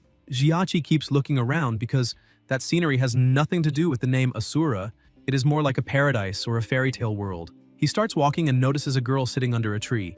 That is Asura Lianhua, the master of the Asura Hall, which shocks him when he sees that she is just a little girl. Asura wakes up and notices that someone is standing in front of her. She asks if he is a challenger. The protagonist says yes and starts trying to explain, but is interrupted by attacks. He defends himself and, upon seeing the crater in front of him, realizes that the girl is not in a good mood. The master asks whether she gave him permission to take a step forward and explains that she will ask a question. He will answer, and he may only take a step when she allows it. The bears that were with her begin to say that apparently the boy does not know the rules and needs to be disciplined. She is pleased to see that her bears are trying to protect her, but soon after her mood changes again. With a serious expression, she asks which sect of the sacred realm he is a disciple of and what his cultivation level is. Xiachi replies that he is an outer disciple and that he is currently at the 7th level of blood condensation. Asura is surprised and asked whether he really is in the blood condensation realm. The protagonist points out that there is no rule preventing someone of that realm from entering the Asura Hall for a trial. She says she will ask a question and that he must answer, and that if he steps out of line again, he may lose the leg with which he took his first step. She asks who his master is in the outer sect. Xiachi answers that they are the 4 immortals of Kangming. She says that now everything makes sense, because if he truly is the disciple that the 4 immortals have just accepted, it is not strange that he dares to enter the Asura Hall for a test while in the blood condensation realm. In that case, she cannot go easy on him, so as not to tarnish the name of the 4 immortals. Xiachi realizes that the girl does not get along with his masters. She asks him to follow her, as the trial will officially begin. He walks to a platform and stands still at the center. Asura starts smiling, because it has been a very long time since anyone dared to challenge the Asura Hall, and therefore her little bears must be feeling very lonely. Everyone agrees, saying that it is very lonely since no one ever comes there. The other things begin chatting among themselves, asking whether they remember the child who challenged them 4 years ago. She had been very close to success and was the most talented person of that century, which makes it a true pity. Asura still cannot believe that the 4 immortals prepared a trial for a mere disciple at the 7th level of blood condensation. But he seems to have some moral backbone, unlike Julie, who cries so easily. She asks him not to lose heart on the stage because there is always a chance since he is a disciple of the 4 immortals. She is eager to see the outcome. Xiachi realizes that the little girl is trying to put him in his place, but simply lets her continue however she wants. Asura says that now it is time to stop the nonsense and orders the trial to begin. Water starts flowing from the sides of the platform, creating a protective barrier. The master apologizes, but the creatures on the observation platform are all her treasures, and they cannot withstand the spiritual pressure. Therefore, he will have to endure the trial inside that water cage. Xiachi asks the system to describe in detail the situation of the trial in the Asura Hall. The system begins to explain that the trial is divided into 4 stages, with the spiritual pressure multiplied by 3, 6, 12, and 18 times. Due to the restrictions of the spells of the Spiritual Cultivation Hall, each stage of the trial must be fully completed in order for there to be any increase in cultivation level. If he gives up halfway, any physical damage will be irreversible, and he will gain nothing. Incredibly, the protagonist had not checked whether the Northern Profound Divine Art could be used for the spiritual pressure test. He asked the system if it is possible to use it, and the system says yes. The activation interval of the Northern Profound Divine Art is 2 minutes. Limited by the host cultivation level, while the Northern Profound Divine Art is active, all other system functions will enter a 1-hour cooldown period. Xiachi asked whether it is possible to cancel this waiting time and cooldown, but the system asks how that could possibly be done. He becomes completely irritated because there truly is no such thing as a free lunch. Improving cultivation must be the priority. Otherwise, if the system's functions are restricted again in the future, no one knows what he might be forced to face. Asura asks if he is ready, and with no other options, the protagonist takes a deep breath and says they can begin, because he believes that if he knows how to use his abilities and deploy them properly, everything will be fine. The master says that the first phase is called Broken Ornament Kite. The water begins to take the form of a woman and prepares to attack him. Asura merely watches while the protagonist thinks that the 7th level of blood condensation gives him an advantage in the first phase. Even with triple the spiritual pressure, it will not cause much damage. But from the 2nd stage onward, things will change. The first phase begins, and the protagonist realizes that the test has started. Tripling the pressure is still something he can endure. The system informs him that the immortal condensation pool of the Divine Hall could be an option to temper the host's body. Xiachi knows that pool belongs to Julie and that he will have to endure her complaints again, but he decides to continue. After some time, the first phase ends and Azura initiates stage 2, Light Mantle Lotus Steps. The woman-shaped energy changes again and then unleashes the full pressure onto the protagonist, forcing him to his knees. He asks whether this already represents 6 times the pressure, and the system explains that the calculation for 6 times is based on the first stage. Xiachi shouts at the system, asking why it did not say this earlier. The system mocks him, saying that he did not ask. Asura, smiling, says that if he stops now, he can still retreat safely, but if he continues like this, he will explode in less than 10 seconds. So it would be better to give up. Xiachi activates the northern profound divine art, and a divine aura begins to envelop his body, completely shattering the pressure around him. The master is surprised, as she did not expect this.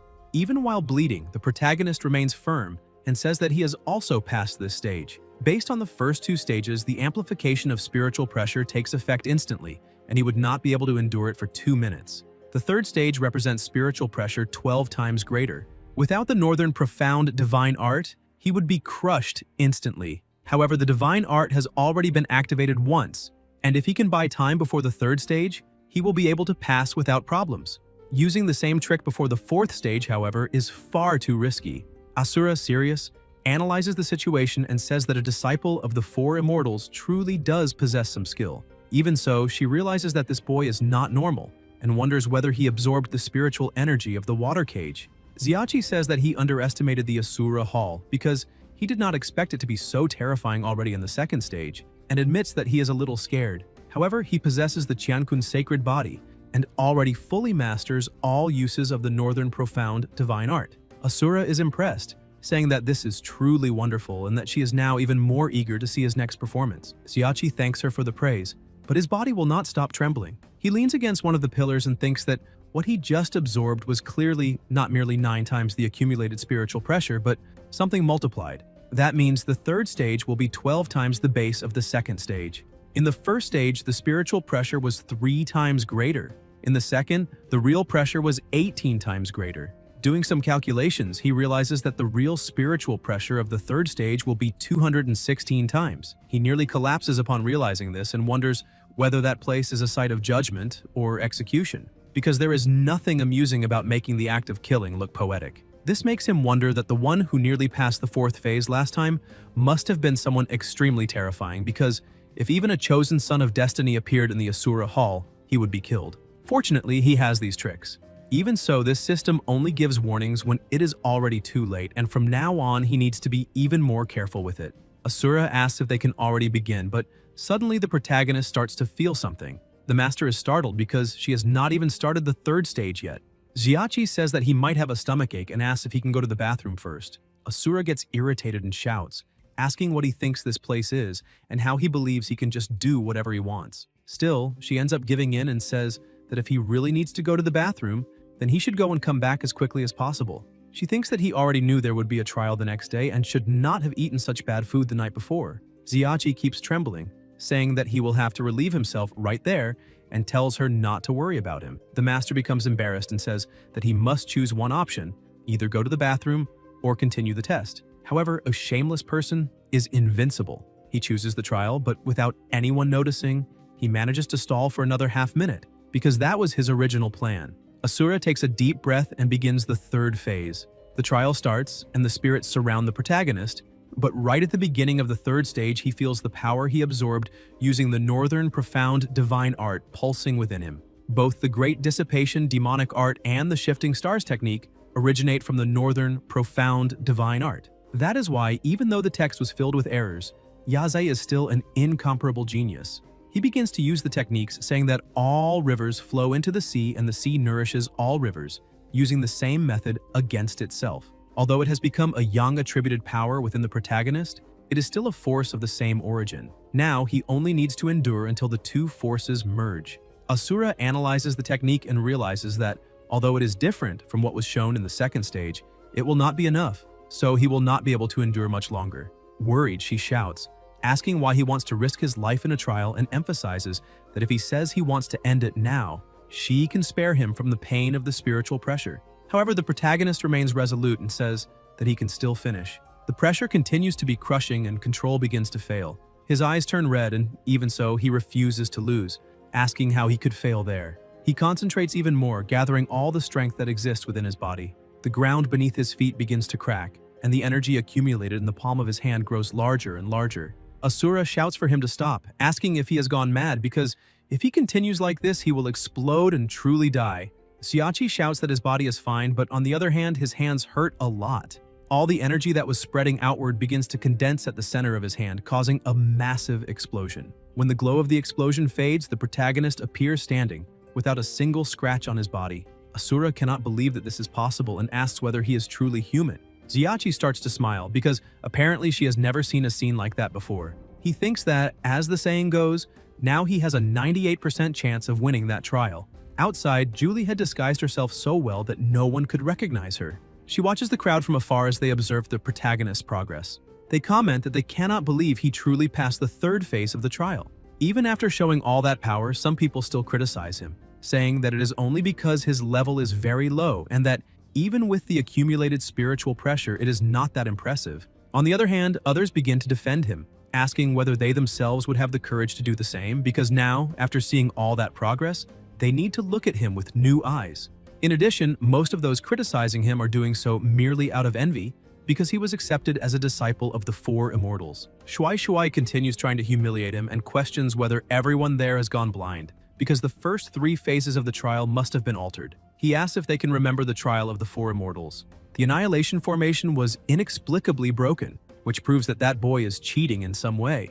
Elder Lin becomes displeased and asks whether that is really true, because if it is, then it would mean that the Four Immortals are a fraud. After all, a man like him managed to see where the protagonist cheated, while the Four Immortals did not. Shuai panics and says that he did not mean it that way. She tells everyone to be quiet and simply observe carefully how Xiachi will manage to pass the 4th stage. She feels that he chose level 18 only because he was certain he could pass, and now she has plenty of time to watch calmly. Shuai asks whether she truly believes he can pass, stressing that no one can be that lucky all the time, and that he is only there waiting to see him crushed into a paste of flesh by the 18 layers of spiritual pressure.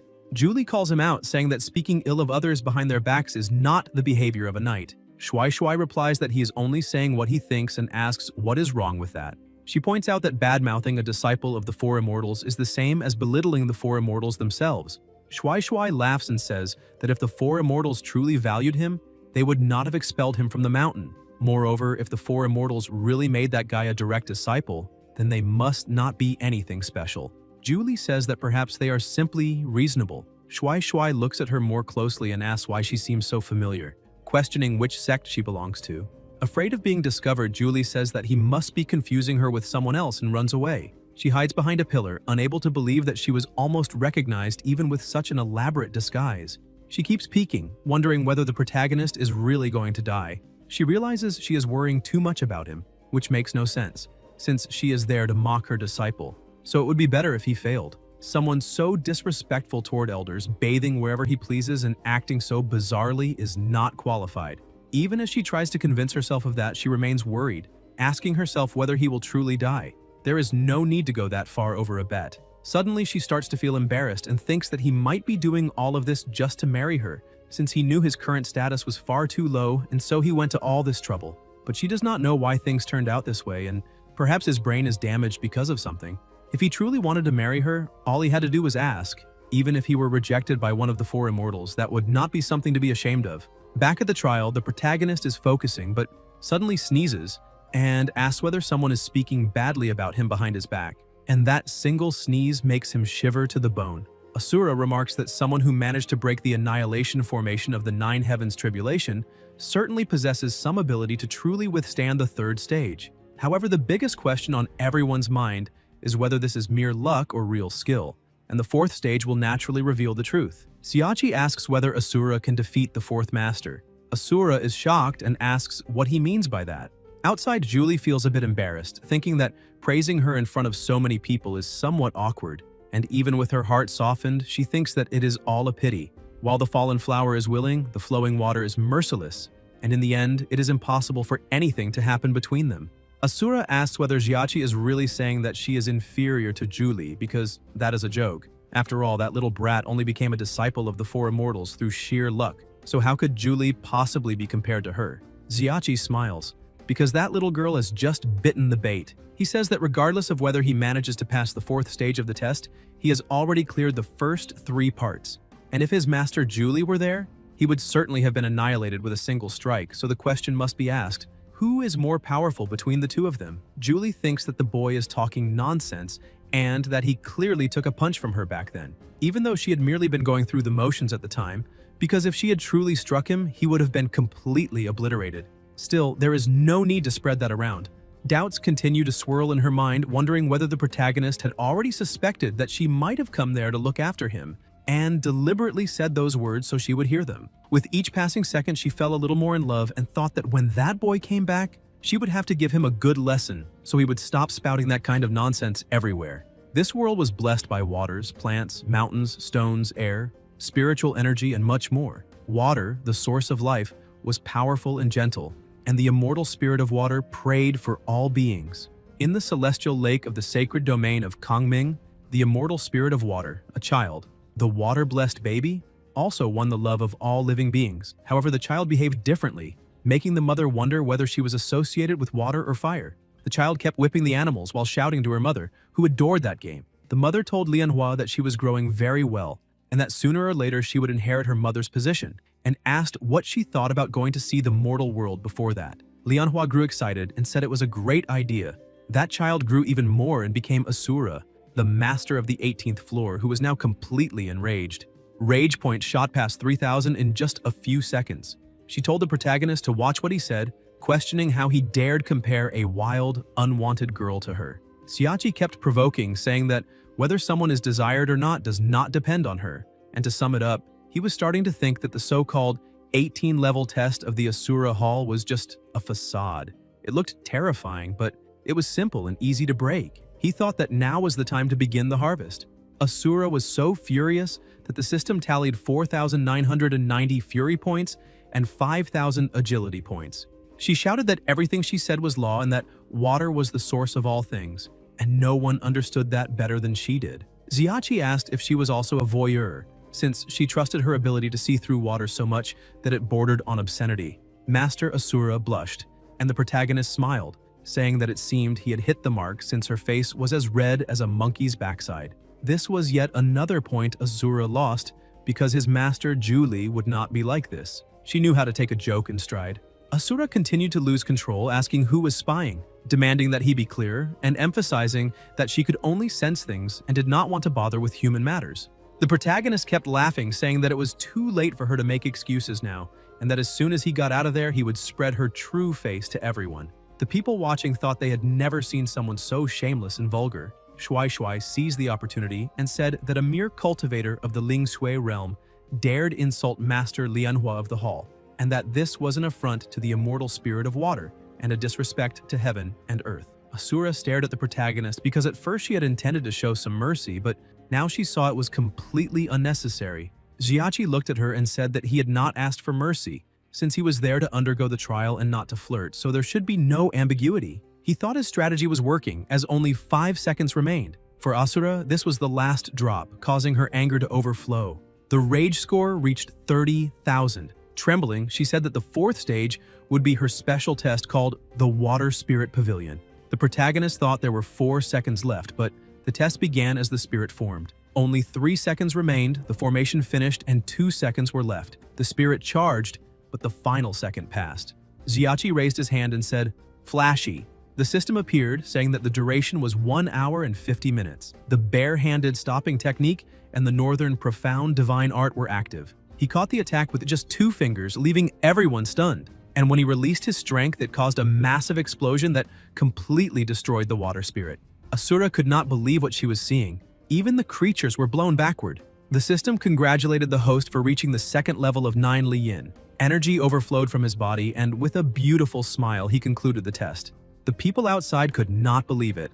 Shuai Shuai questioned what kind of cursed luck that boy had, since not only had he passed the test, he had also broken through an entire realm. Water from the explosion splashed everywhere. Asura remained in shock, unable to say a single word, wondering how such a thing was possible. Xiachi walked up to her laughing and said that this place was nothing special, that the Asura Hall was just a paper tiger. Asura's eyes filled with tears, and with a flushed face, she burst into tears. She says that he is bullying her, and she disagrees with that. Her pets try to protect her, saying that bullying girls is shameful and that he is a very bad guy for doing that.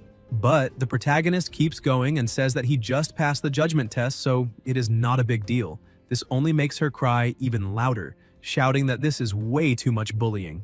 Xiachi ends up feeling bad and asks her not to cry, wondering how he even managed to bully her, but he honestly has no idea how to comfort a girl. All the disciples outside, including the elder, are irritated by his attitude, except for Julie, who says that this girl is the same as always, crying over anything. and that apparently she has no other tricks. She begins to analyze the situation and realizes that every attack the protagonist has defended so far was extremely powerful, yet he blocked them all without showing any difficulty at all. So the fact that he not only survived but truly passed the test only proves that this boy is hiding something from her. Xiaoqi asks whether the system mall can already be used, but the system says it is still on cooldown. However, the protagonist cuts it off, saying that he does not want to hear excuses.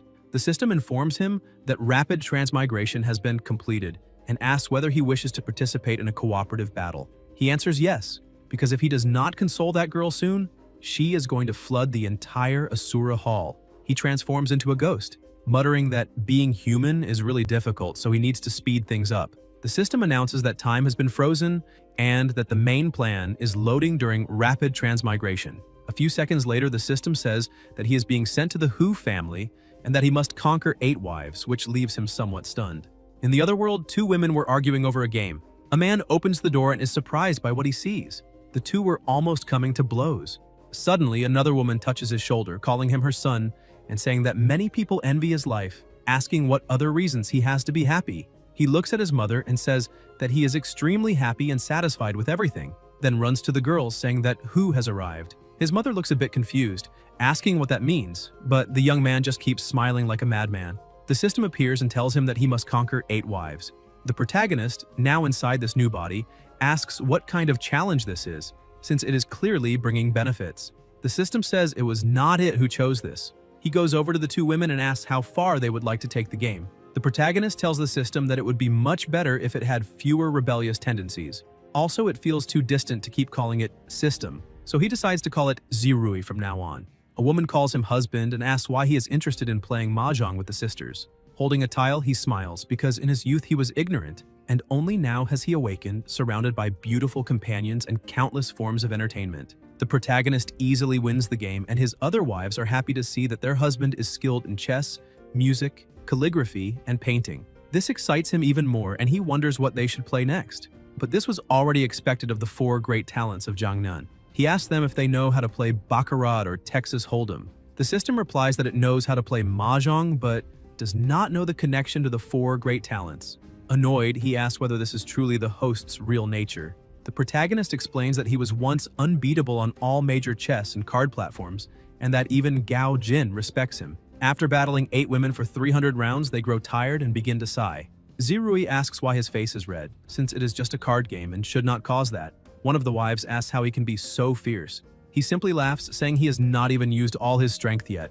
The young woman asks if they can rest a little before playing against him again. The protagonist holds her face and asks if they could change the game. She becomes shy, saying he is annoying, wanting to practice indecent acts in broad daylight and still claiming to be a scholar. He fixes his gaze on her and says that in books there are indeed beautiful women, but none of them compare to his 8 wives.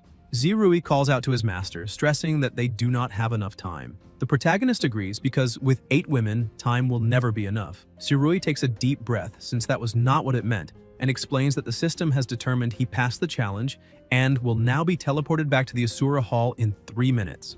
Like a true machine, he thinks that 3 minutes might not be enough time for 8 wives. He goes to them, saying he urgently needs their help. They tell him to ask for whatever he wants. The protagonist asks how to make a girl happy, especially when she is crying too much. One woman says he should prepare delicious food. Another suggests a gift, like a beautiful handbag or nice clothes. But in the end, it all comes down to money. He needs to buy expensive cosmetics for her. The first wife becomes jealous and yells at him, asking if he's going to marry another woman.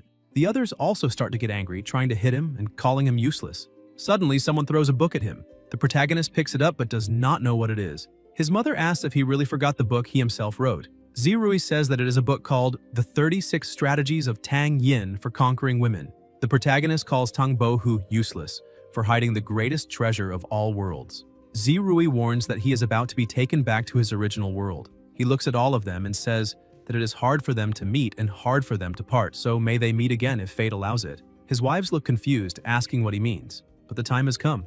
He begins to be taken back to his original world and they still do not understand anything. Xiaoqi opens his eyes and realizes that he is already back. Asura is still crying, shouting that this is too much bullying and that she no longer wants to live. Xiaoqi asks Zirui whether all the system's permissions have been unlocked, and Zirui says yes. The protagonist starts laughing, wanting to see whether the 36 strategies for conquering women are truly effective. He walks over to Asura, kneels down, and in a sweet voice calls her dear, saying that if she cries any longer, her eyes will end up swollen. She stops crying for a moment, and he begins browsing some outfits in the system, while telling her that during the trial he had been observing her, trying to get to know her a little better. And that was why his goal was not to bother her in that way. Finally, he finds an outfit, thinking that his instincts are screaming that this is the right one. Outside, Shuai Shuai complains that the clothes are so bizarre it is unbelievable that anyone could like them. Wang Si agrees, saying that the skirt is too short, not fashionable, and that the hallmaster will probably not like it. Asura, however, is enchanted and, with sparkling eyes, asks if it is for her. She thinks that everything the protagonist had been doing before was merely analyzing her, which shows that he is a very serious person. The three of them cannot believe what they are seeing, and Jiachi asks if she would like to try it on. Even though she likes the gift, she remains suspicious and asks why he is giving her clothes. Jiachi touches her face and leans closer, saying that later he will tell the entire world that he reserved the fishing lake just for her, and then she will understand. He admits that it was not the correct way to do everything, so he would like to ask forgiveness for his frankness. The disciples continue to be shocked by the whole scene. Asura perks up and says she's going to change, running off, but before leaving she asks whether he will wait for her there and not leave. Jiachi tells her she can go without worry and begins to smile, seeing that the job is done. He thinks that perhaps, if these 36 strategies for conquering women were applied to the four mistresses, it would be very good. The other disciples become even more irritated, seeing his sinister thoughts emerging. A short time later, Asura returns, saying she has changed clothes and chose to wear the first one. He looks at her, but Asura is a bit shy and asks whether it looks bad, since it is her first time wearing that kind of outfit. Jiachi simply swallows hard, saying nothing. Asura becomes even more frightened, asking why he is silent and not saying anything. He shows her a piece of jewelry, saying that it is not bad, but that he would love to see her try on the others as well. While she goes to change again, delighted, he begins to think that Lianhua and Julie have almost identical figures. Guys, I'm going to call Asura Lianhua, which is her original name from childhood. The protagonist starts imagining how Julie would look in those clothes.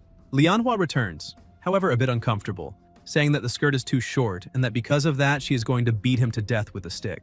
Jiachi agrees with her since the feeling is a bit strange. Lianhua shows another outfit and asks what he thinks, and he says it looks great.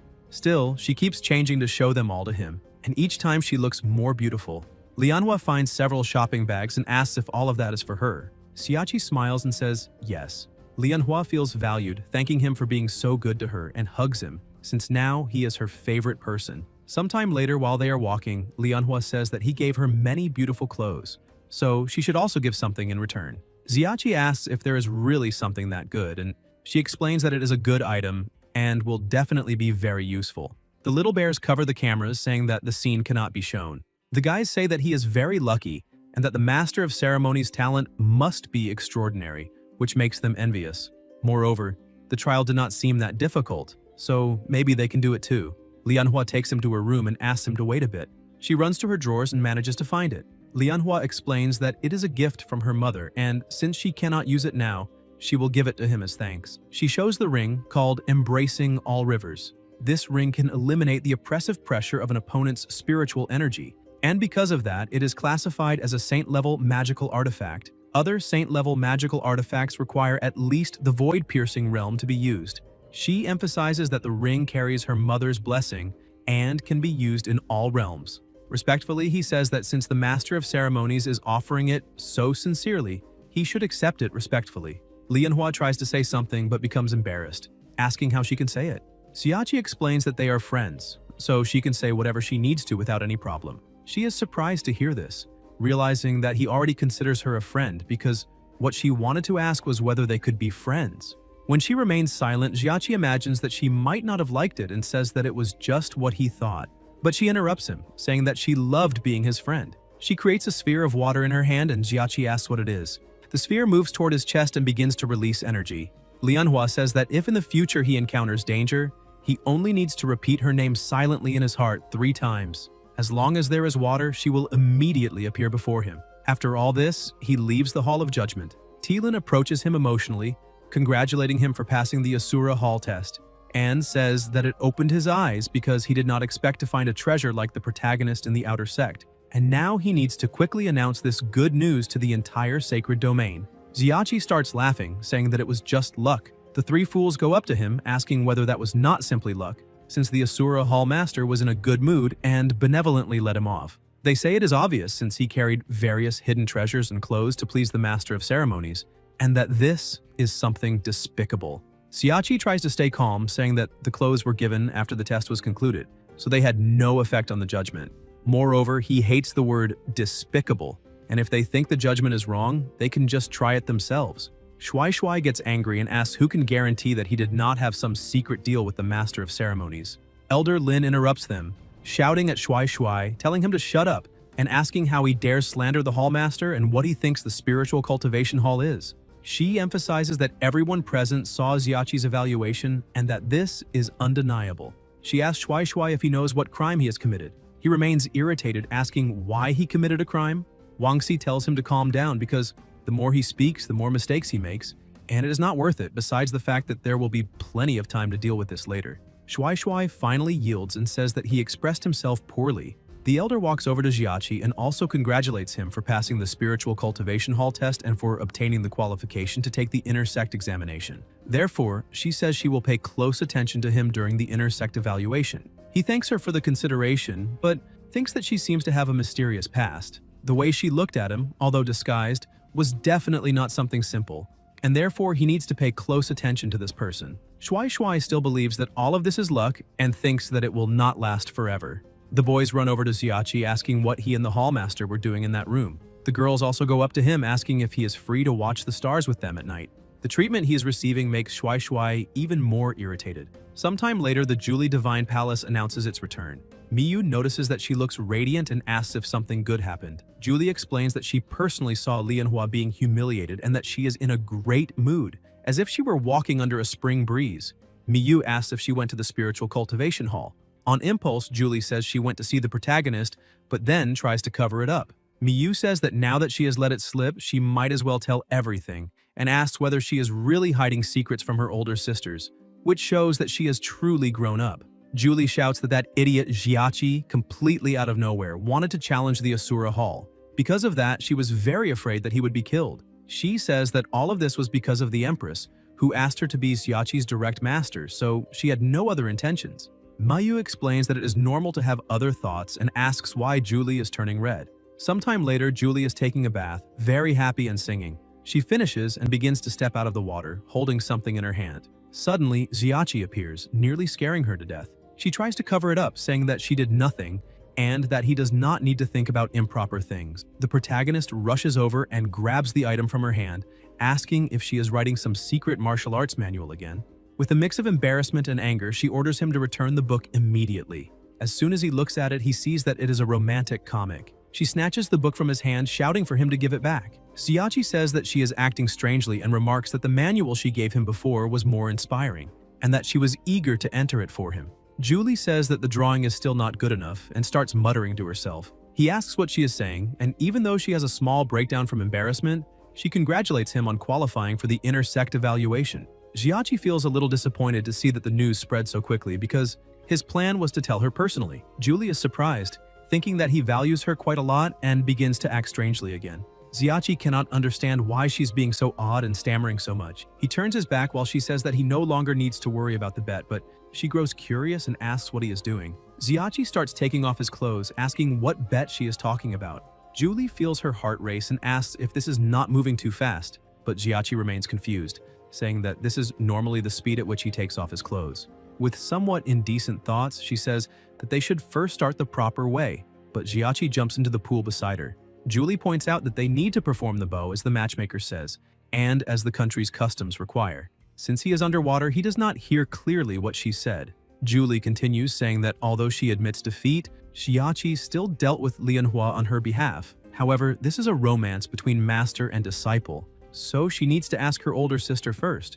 Already excited by the whole situation, she begins to wonder what her older sisters will say about it. Xiachi stands up and says that this immortal condensation pool is truly an immortal product, because after just one dive, he already feels renewed and invigorated. Julie keeps staring at his body, which seems to shine in her eyes. She realizes that her heart is beating even faster than before, and now does not know what is happening to her. Miyu asks the fourth mistress whether she has already begun training her young disciple. since he has just passed the Asura Hall evaluation and should rest a bit. But Julie is so enchanted with her future husband that she does not even hear what the second mistress said and asks if she needs anything. Miyu says she was looking for Julie because the disciple acceptance ceremony will be the day after tomorrow. Xiachi asks if he needs to prepare anything, and Miyu explains that no, there are just a few details she needs to point out. He takes the book from Julie's hand, stating that as a good disciple he will remember every word. Julie becomes apprehensive, thinking that he can do whatever he wants, as long as he does not lean forward. Miyu begins to explain that on the day of the ceremony, all 6 gate masters will be present, and dealing with all of them will not be an easy task. The Kangming sacred domain is composed of the 6 gates, the outer sect, the divine palace, and the continent. Under the reign of Empress Jinyao, an appearance of peace has been maintained. It is unprecedented for the 4 immortals to accept disciples. And to help with that, this disciple has been accepted by the 4 immortal mistresses at the same time. Even before officially entering, he passed the Asura Hall test, considered the most difficult of all. Therefore, it will be a very lively ceremony. On the day of the disciple acceptance ceremony, many people began to gather. Shuai, annoyed, asks why his 2 friends dragged him there to watch the excitement, since they are not the ones being accepted as disciples. Wangxi explains that a spectacle like that is not seen every day. Besides, Yuan Xing instructed them to keep an eye on the protagonist, since he took leave to return to the Celestial Blade Alliance, and they will surely receive a reward when he comes back, since the boss is the young master of the Celestial Blade Alliance. And if he gets bullied out there, someone above will help resolve the situation, so Xiachi will not be able to maintain his arrogance for long. Shuai gets excited and shouts that they only need to wait for the day they can celebrate.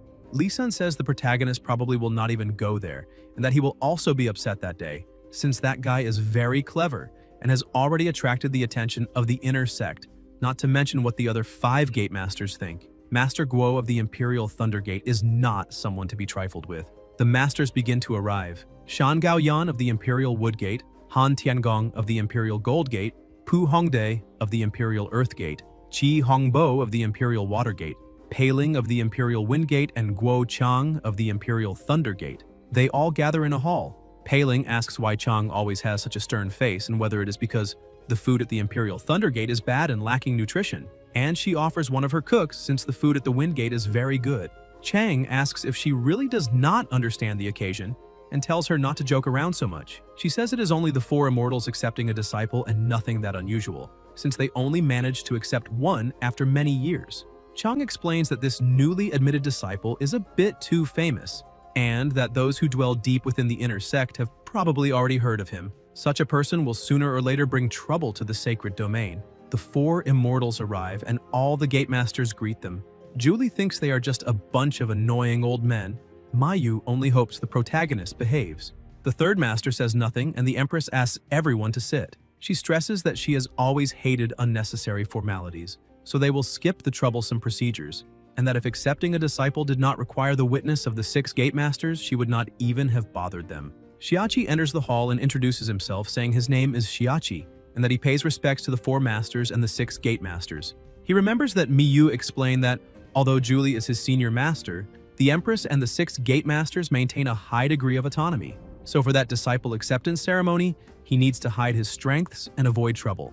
Julie remarks that Chang always wanted to move to the Divine Palace, but he is cunning and never dared accept her challenge, which shows he is just a cowardly old man who only knows how to talk. Peiling gets excited, saying Xiachi is her type of man, and asks if he is married and whether he has someone in mind. If not, he can marry someone from the Wind Gate, eat well, and live in luxury. Xiachi is surprised by the proposal, but Hongbo interrupts, saying men should have bronze skin to be considered masculine.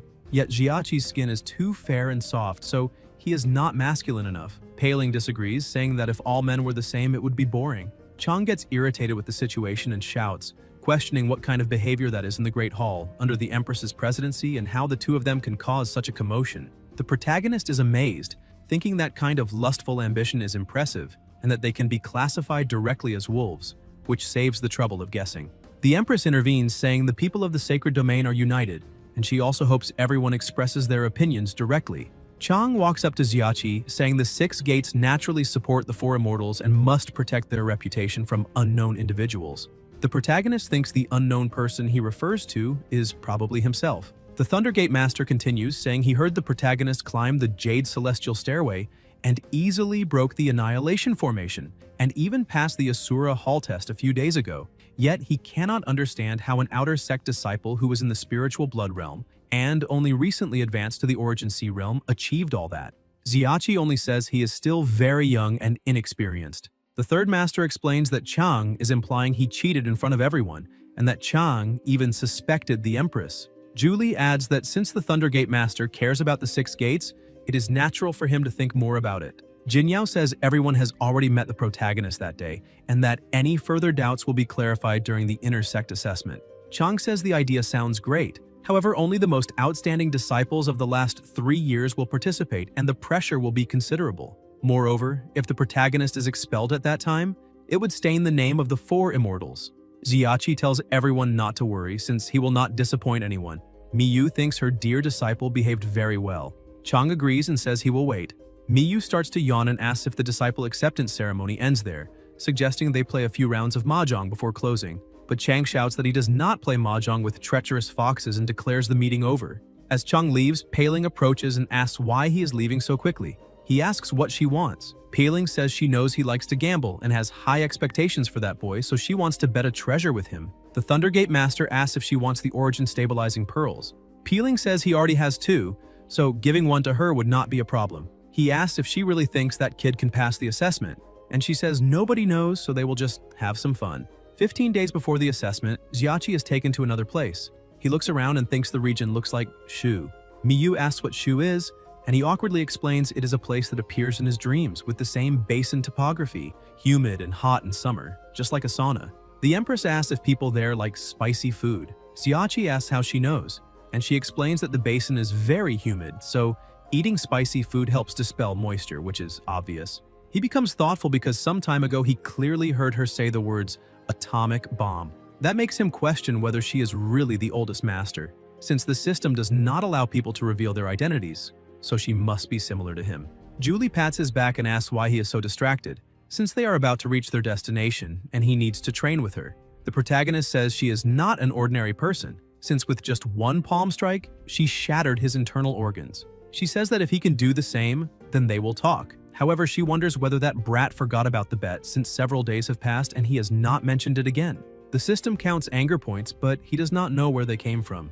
Mayu points out that a few days ago the protagonist asked her to teach illusions, so she prepared a series of special training sessions for him, and he should train as much as possible because if he fails to learn, he will have to accept her punishment. He imagines her studying in a tree while whipping him, so he needs to learn very well. She notices the 4th master is irritated and asks if she is thinking about something, but Julie says no. Miyu asks whether 2 days ago they did not finish talking at the immortal condensing pool, but Julie tries to stop the topic, saying they finished that conversation long ago, and asks if he agrees. The protagonist thinks it seems he realized she lost. Julie gets embarrassed and asks the Empress to teach her formations, but Jinyao points out that even between master and disciple, she must admit defeat when she loses, which embarrasses her even more. They finally arrive at the mansion. Miyu says they can discuss the bet after settling in. As everyone gets down, Jinyao asks Jinghan to wait and checks if she's fine. The 3rd master says she is, but the one who is not fine is Xiachi, since his future wife is chasing him with a sword, shouting that he needs to think before speaking because the 9 Li blades have no eyes. Moreover, the senior master told her to admit defeat when she loses, yet she is not keeping her word. Miyu is happy to see that the two make a beautiful pair, but Jinghan remains silent and suddenly loses her balance as her body begins to freeze. Jinyao quickly starts containing the ice and Miyu realizes she is having another episode. Jinyao says she will go to Dongtung Valley so Jinghan can recover, and Miyu must stay to watch over those two, otherwise they will destroy the place. Miyu tells her to go in peace, and with everything settled, the two leave for the valley. In the main courtyard of Panshan Mansion, Miyu holds Julie and asks her to stop messing around, but Julie tells her second sister to let go because she wants to kill that useless brat. Miyu reminds her not to forget the purpose of their trip, but the 4th master argues that the protagonist is clearly capable, since he even passed the Lotus transformation test with honors. So the inner sect assessment is nothing compared to that, and it is better to treat the trip like a vacation. She notices someone is missing and asks where Jinghan and Jinyao are. The second sister explains that Jinghan is having another episode. Julie asks if they already went to the valley. Xiachi approaches and asks where the 2 senior masters are, and Miyu says they both had urgent matters to handle. However, the protagonist notices their reaction is not normal at all. He plays along and says he understands, since Jinghan is Jinyao's assistant and had to accompany the Empress. Mayu says that is exactly it and that they are very busy right now. Julie grabs his hand and says they need to train in the middle of the courtyard now, but the protagonist keeps thinking something is definitely wrong, and that sooner or later he will find out what it is. As Julie drags him off to train, Mayu thinks that Jinghun's condition is still a secret known only to the four immortals and hopes he will forgive them for keeping it hidden, since there are reasons it cannot be discussed. In the courtyard, the two face each other. Julie says she will not give an opening speech and they can begin immediately. The protagonist, like a good disciple, asks his master to guide him perfectly. She releases her power, creating a chain like Ghost Riders, saying she has just suppressed her cultivation realm to the third stage of the Origin Sea realm, so they are at the same level, but reminds him that if he wants to learn the Nine Heavens blazing fire, he cannot use the cheating tricks he always relies on. Zirui warns that he can teach new methods she will not notice, but Jiachi refuses and tells him to leave. The system alerts that Julie is known as the goddess of the Nine-Li Blade, the strongest swordswoman of that era, and asks if he is sure about this choice. The protagonist says yes. His master takes her sword and opens a gate in front of him, saying the blade before him is a small gift called Heavenly Curtain, and that he must hold it and never let go no matter what happens. As soon as he grabs it, he realizes it is extremely heavy.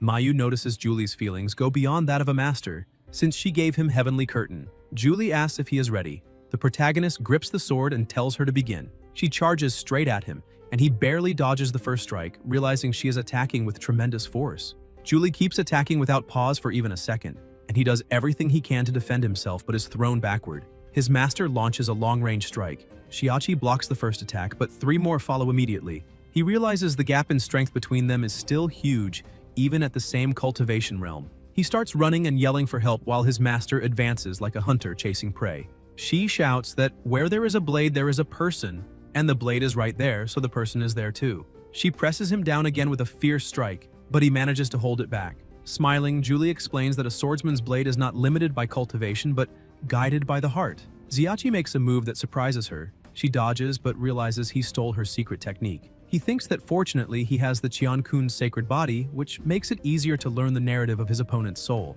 Julie says that although she gifted him Heavenly Curtain, the blade chooses its wielder, and unfortunately his current performance is not worthy of becoming its master. She steps on him with full force, but the protagonist shouts that whether he is worthy or not, they will find out now. The system recalls that when it first saw him, it thought he was a bit perverted, but after dismissing more than 100 hosts, he is the only one who clearly understands he cannot fully trust the system. Xiachi questions whether his master's realm is really locked at the third Origin Sea stage because she is unbelievably strong. He is already out of breath while she shouts that the blade she gave him is for those who know how to wield it, then unleashes a blazing slash and asks if he can do the same. He answers, thinking that even with her realm suppressed, with a sword in hand she is still like a goddess. She keeps attacking and yells for him to fight with all his strength to the death, because that is what makes an excellent swordsman. Her strikes grow more and more devastating, and Xiachi realizes she has become one with the blade.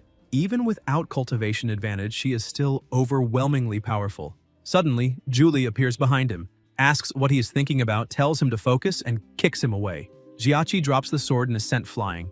Julie sheaths her blade and says that if this had been a real fight, he would already be dead for losing focus. He can barely stand, but she tells him to stop pretending because she did not even use real strength. Xiachi asks her to teach the Nine Heavens blazing fire. Julie, embarrassed, says she was going to teach him anyway, and asks why he suddenly looks so serious. He stands and walks toward her. Julie asks what he is doing. Xiachi holds her hand with a gentle look and asks her to teach him, saying the downward slash she used was beautiful. She tells him to master the basics first before talking about advanced moves, and wonders why he is holding her hand. He goes to the sword saying he learned a few things and wants to demonstrate, but when he tries to lift it, it will not move. Julie says Heavenly Curtain has not chosen him as its master. Xiachi asks what he must do, and she says he must prove he is worthy, though he has no idea how. Julie adds that even though he lost, he is still very promising, and if he reads her secret manual a few more times, he will surely gain inspiration. She says goodbye, explaining she has not been to Kangming for a long time and must go to Dongtung Valley. The protagonist watches and thinks she realized he learned the secret manual. Miyu jumps on his back, congratulating him for being amazing, but Jiachi asks her to stop teasing him since he lost so badly. The second master explains that only 3 swordsmen in the world have received the approval of the 9 Blade goddess, so what is there to be dissatisfied about? Still, he says he feels far behind. Mayu says he has practiced swordsmanship and maybe now she should teach illusions. Xiachi says he probably cannot right now, and she asks if the fight hurt his kidneys. He says he only twisted his waist.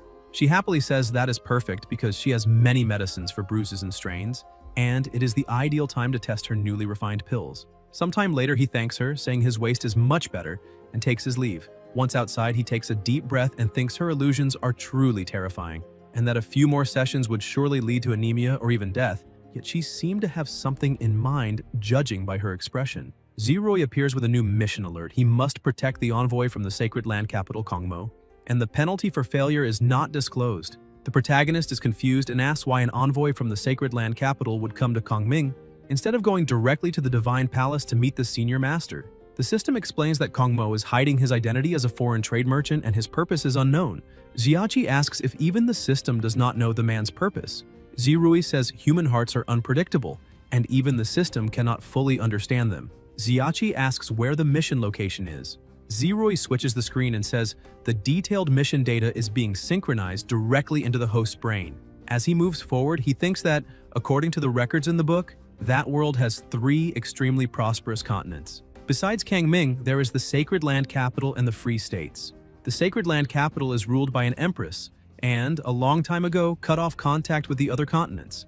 Legend says this empress was once approachable and known as the Sacred Land's White Dove, but one day her temperament changed drastically and she shut the gates of the imperial city. She also closed the nation's borders and has not appeared in public for 15 years. Sometime later, he arrives at Lankang village, but he does not understand why an emissary would be sent if the country is closed. Yet the system reports it obtained no relevant information. He leaps off the cliff, saying this is definitely not a good sign and that Kongmo is disguising his identity to infiltrate Kongming, but is afraid of being exposed as an envoy, which means there must be a secret that cannot be revealed. Meanwhile, inside one of the houses, 2 girls urge the master to drink the wine, otherwise his concubine will get curious. The first girl tells him he promised to drink her wine first. He laughs, telling them not to be jealous of each other, because he will drink it all. While they are enjoying themselves, someone knocks at the door calling for the master. As soon as he opens it, a woman kneels and says, this is all the money collected, asking him to count it. When he takes the bag of coins, he tells her to leave, but then tells her to wait and asks her name. The girl lowers her head and says her name is Xiao Lingdang. The master asks if she is married, but she says no because she is an orphan. With a strange expression, he starts saying that being an orphan is very good. He adds that he remembers well that the maid who brought the money before was named Kailing and asks where she went. The girl says Kailing had urgent family matters and had to return home, so she asked Lingdang to bring the money. The master laughs, takes some of the money and tosses it to her, saying it is for her. He also says Kailing no longer needs to work so she can deal with her family problems, and that the position has now been given to Lingdang, and as long as she serves him well, rewards will not be lacking. The girl starts trembling, asking if that is really true because it is too much. The master laughs and says it is not much, then tells her to take the money.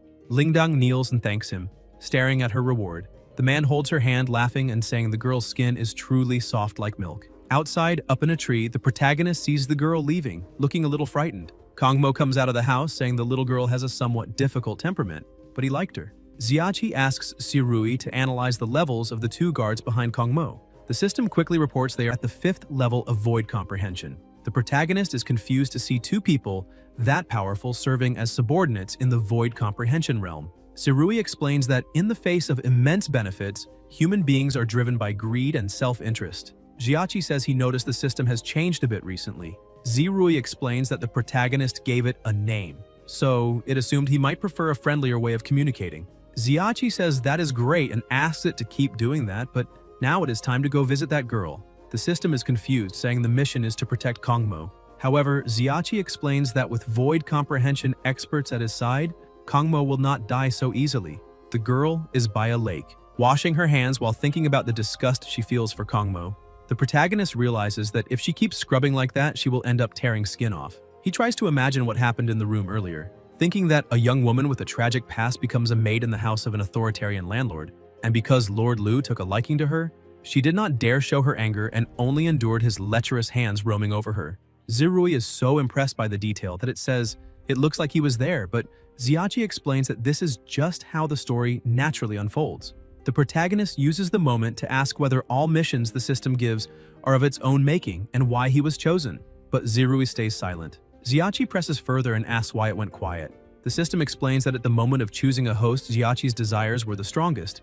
At that time, he was only staring out the window of the scripture pavilion, and even though the system did not know what he was thinking or what his true desires were, it still chose him. Xiachi asks if there is more than one system, but Zirui changes the subject, saying it was carrying out a mission and could not comment further. The protagonist thinks he already knew that, since such direct questions would not get answers. Still, the Empress's earlier actions were obvious.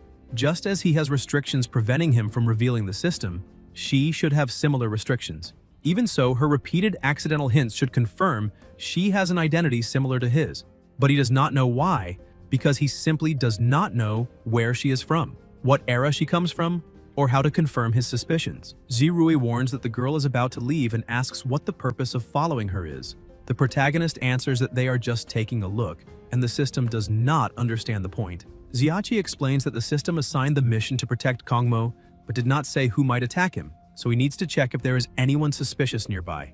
Zirui asks if that means the girl is cleared of suspicion, but the protagonist says suspicion on her is very high, because a helpless girl being bullied is like a ticking time bomb. Suddenly, he hears someone shouting his name and, startled, looks around asking who it is. The voice keeps calling, asking where he is. Xiachi realizes the voice sounds a lot like the fourth master's. Julie says it is her, and that because he made contact with Heavenly Curtain, she can now communicate with him by telepathy. A fireball streaks through the sky toward him. Julie steps out of the flames, and Xiachi asks what she is doing there. His master also asked what he is doing in that village instead of recovering and training at the mansion. The protagonist explains he is used to familiarizing himself with a new environment when he arrives somewhere, and asks what she needs him to do. Julie explains that the Empress asked her to protect a rich merchant named Kongmo. The protagonist is confused, since the four immortals are like rulers of a nation, so why would one of them need to personally protect a commoner? Julie scolds him, saying he should just follow her elder sister's orders without asking so many questions, and says they first need to find Kongmo. Xiachi asks if she was told who would attack Kongmo. His master says the night assassin will appear, but notices he is very curious about it. The protagonist says this is a training expedition for him, so he has to take it seriously, and she agrees that is true. She also comments that the Empress possesses clairvoyance and has foreseen crises many times, truly deserving to be the Empress of the Kongming Sanctuary, which makes Julie wonder if she will ever reach transcendence like her elder sister. The protagonist thinks that power is clearly the system's contribution, but he does not understand why the Empress does not need to join the mission personally. He tells his master he saw that merchant earlier while walking around town and also noticed he was accompanied by two guards whose cultivation is not low, so they probably do not need protection. Julie is surprised he gathered so much information, and the protagonist tries to play it off by saying the merchant is sturdy with a wide waist, hard not to notice, and his appearance does not suggest he is a good person, which makes him wonder if they really have to protect him. His master explains that the Empress has her own reasons. Meanwhile, by the lakeside, a strange person senses that a formidable figure just arrived, but thinks it is fine, because it will only complicate things a little more, and in the end, everything will be resolved. Beside the merchant's house, Julie explains the plan to the protagonist. They will simply wait there, and as soon as the assassin arrives, the two will strike quickly, then go back and sleep. Xiachi says that with his master there, he will not need to help with anything. She replies that it seems he really wants to share her worries and leave the easy work for her, but he comments that would not be very good, since this is a direct order from the Empress. The person from earlier was hiding and watching the two. He thinks that young man must be the one who followed him, but his cultivation level is low, so there is no need to worry. However, he recognizes Julie, one of the four immortals of the Divine Palace, and wonders why she is there and what her relationship is with that boy. Julie senses someone's presence and immediately releases her aura, leaping forward and causing a huge explosion that leaves the protagonist worried. The hidden man defends himself, thinking he did not expect anyone to detect his concealment aura, and that this must be the level of power of the four immortals. The man asks the fourth master whether she was guarding Kongmo's door and waiting for him.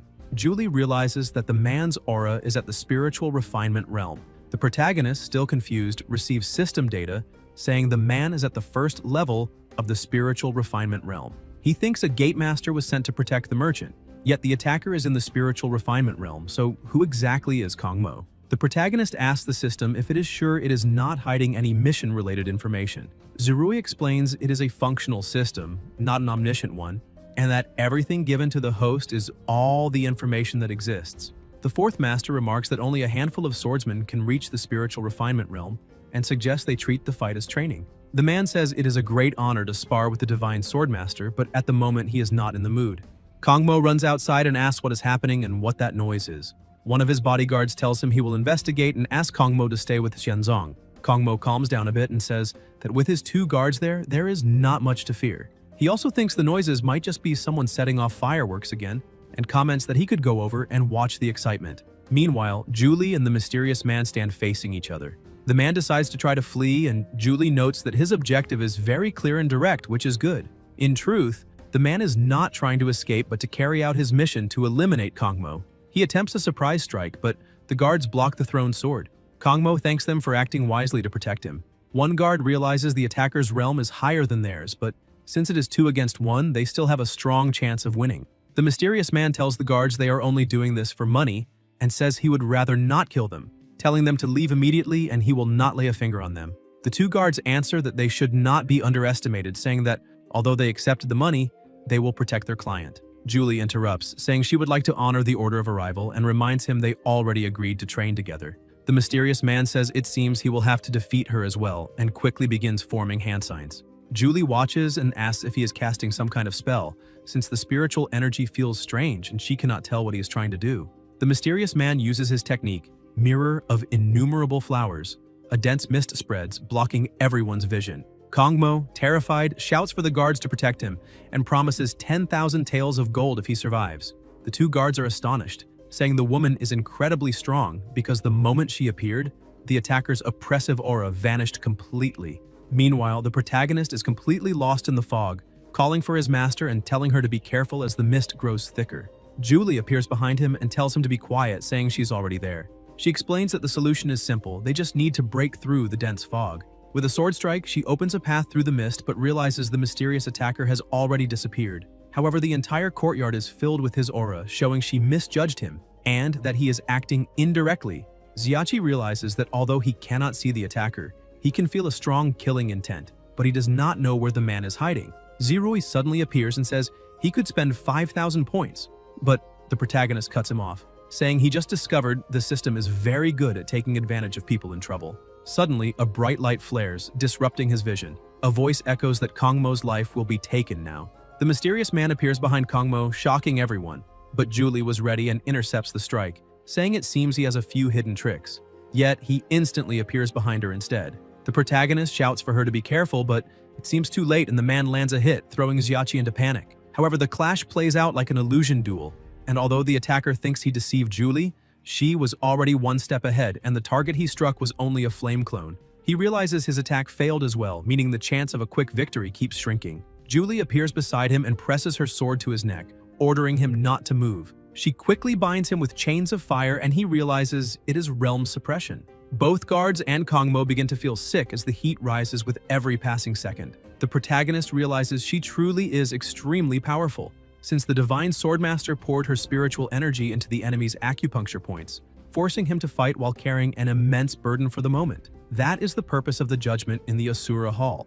Moreover, it is not that simple because, with the intensity of spiritual energy his master just released, he himself would already have been crushed. Xiachi understands how insignificant he is compared to beings of higher realms, as shown in that battle, and that he needs to grow as fast as possible, because without the system he would be as insignificant as an ant. The attacker starts laughing and asks if she is going to die, saying her body seems very fast but her brain probably cannot keep up. Julie notices something and shouts for Kongmo to get out of the way immediately. The mysterious attacker appears behind him again, showing that once more only an illusion was captured. However, the guards manage to block the strike again. The protagonist, who has been watching the fight, wonders whether what his master learned is really a clone technique, since what was shown is not just a vision-obscuring method. The guards try to restrain the attacker, but he advances quickly toward his true target. Kongmo runs as fast as he can while begging for help. His other guard steps in front again and stops the attack. The bald guard shouts to his brother that the mysterious attacker's realm is temporarily sealed by that woman. The bald man's brother tries to strike from behind, but that attack is also blocked. Kongmo, his whole body aching, yells for the guards to kill that man at once and asks how he dares harbor such intentions against him. He says he will personally ensure the attacker is eliminated on the spot and promises that if they succeed, they will enjoy endless wealth and honor for the rest of their lives. Julie stands still without saying a word, ignoring the fight, and the protagonist asks what she is trying to do. In truth, she is only trying to understand what happened, because it is very strange and she does not know how the man managed that trick. Her strike clearly hit his real body and he froze, yet suddenly turned into a clone. Intrigued, she sits down on the ground and keeps thinking it through. Xiachi thinks his master has gone crazy this time and decided to abandon the mission. Or maybe she discovered something. He walks over and asks if she really found a weak point. Julie explains that the mysterious attacker is like a kind of magician, since she cannot hit his true body, so she chose to sit and watch the three of them fight, because they are trapped there by her suppression and cannot cause much trouble. Xiachi agrees and says it is a very interesting idea. He sits beside her and spends 1,000 system points to buy 2 lollipops to enjoy the show. Kongmo looks at Julie and thinks she seems to hold some grudge against the mysterious man, but he does not understand why she's sitting there doing nothing. As usual, he tries to persuade them by offering a lot of money if they protect him, but the two just look at him without speaking. Kongmo asks what that is supposed to mean. Julie looks at him and asks whether he really feels unsafe, and says that if he is truly on the verge of death, she will act, so he does not need to worry. While Kongmo keeps complaining, the two simply ignore him. Julie asks her disciple if he does not find it very strange. The attacker's body looks like a clone, yet his movements have a subtle pause. The protagonist studies the situation for a while and says there is in fact an almost imperceptible delay, and if it were a clone, that pause would not happen unless something else is involved. The mysterious attacker thinks that although his two opponents are one level below him, if they keep fighting together they can match him, so he cannot delay any longer. He uses the mirror of innumerable flowers technique again, creating many more clones. The guards realize that the mysterious attacker is extremely powerful and yet holds a grudge against a rich, fat pig, which means Kongmo must be hiding many secrets. Meanwhile, the protagonist and his master only watch and analyze the battle, wondering how that man can create so many clones. Julie thinks that if those were real clones, in such large numbers, the stored spiritual energy would run out in less than half the time it takes an incense stick to burn, which would not be a smart move in combat. Kongmo grows even more frightened, thinking the mysterious attacker is actually a monster, and asks why he wants to kill him since he does not remember having any past conflict with him. Kongmo stresses that this means it is not a personal grudge and offers a deal, saying that if the attacker reveals who sent him, he will pay 10 times more, but he quickly realizes the man does not care about money. The guards also notice it is obvious the attacker has not used his full strength yet and that the situation will be very difficult. At first they thought that by joining forces they could restrain him, but now it seems he is definitely hiding even greater power. The bald guard sees the fight getting out of control and tells his brother they are only trying to make a living and some money, so they are not obligated to die there. Kongmo asks what they are waiting for and orders them to attack at once, saying he has plenty of money and if they kill that man, they will live like kings. The long-haired guard reflects and says his brother is right. There is no need to die for a fat pig. The two guards surrender and ask the mysterious attacker to make sure Kongmo can never speak like that again. Then they will have no more worries and will leave immediately. The mysterious attacker takes a deep breath, looks at them, sees they are sincere, and shouts for them to get lost right away. Kongmo cannot believe he was betrayed by his own guards.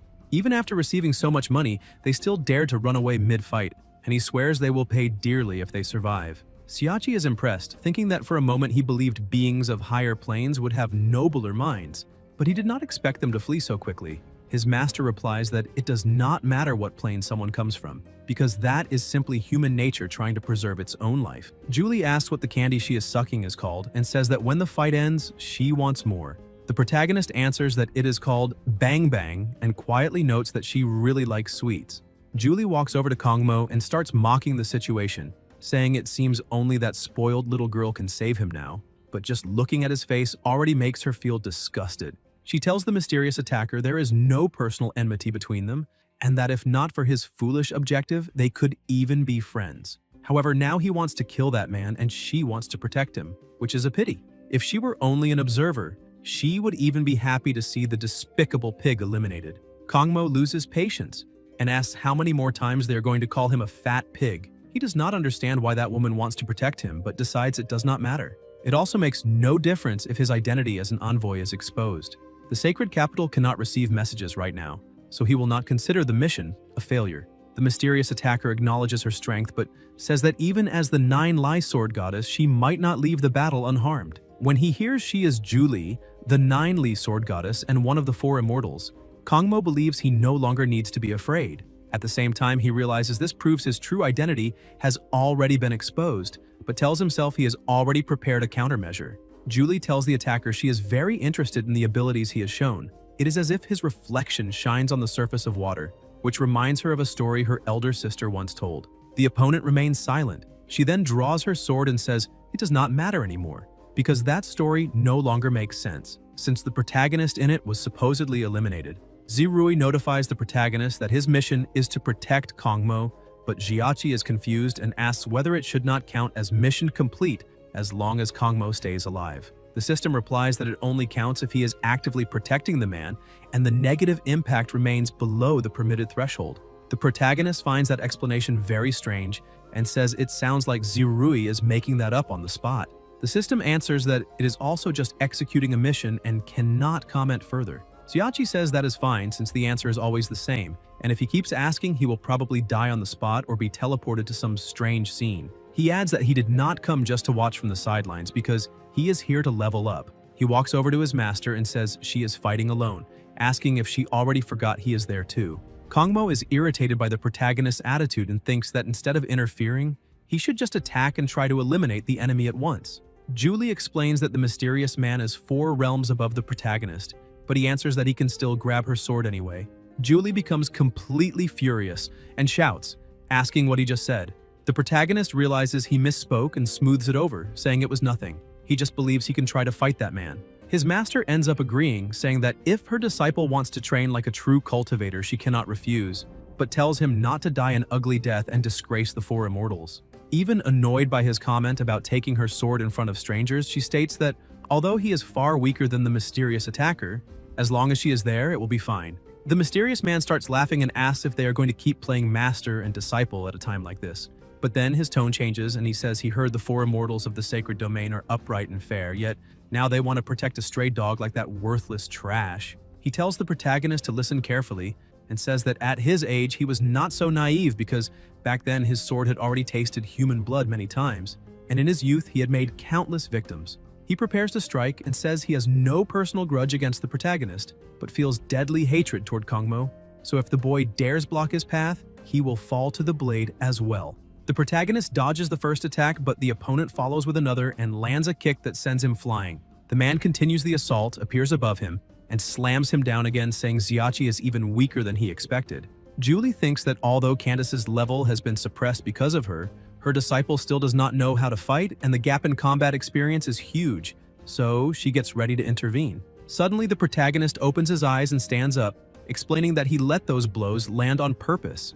Candace wonders why that brat is so irritating even while getting beaten. The protagonist thinks that during the earlier fight, while watching Candace, he noticed the clones did not move independently and looked like frozen reflections, as if someone had pressed a pause button.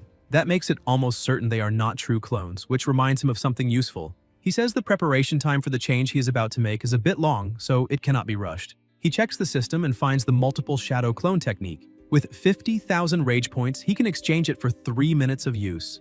Inspired by the jutsu of a certain blonde ninja from a famous village, he activates the multiple shadow clones and says it is time to show his true skill, thinking he has now become a real shinobi. He shouts that this is the real technique, and countless clones appear, completely surrounding the opponent and mixing with the enemy's clones.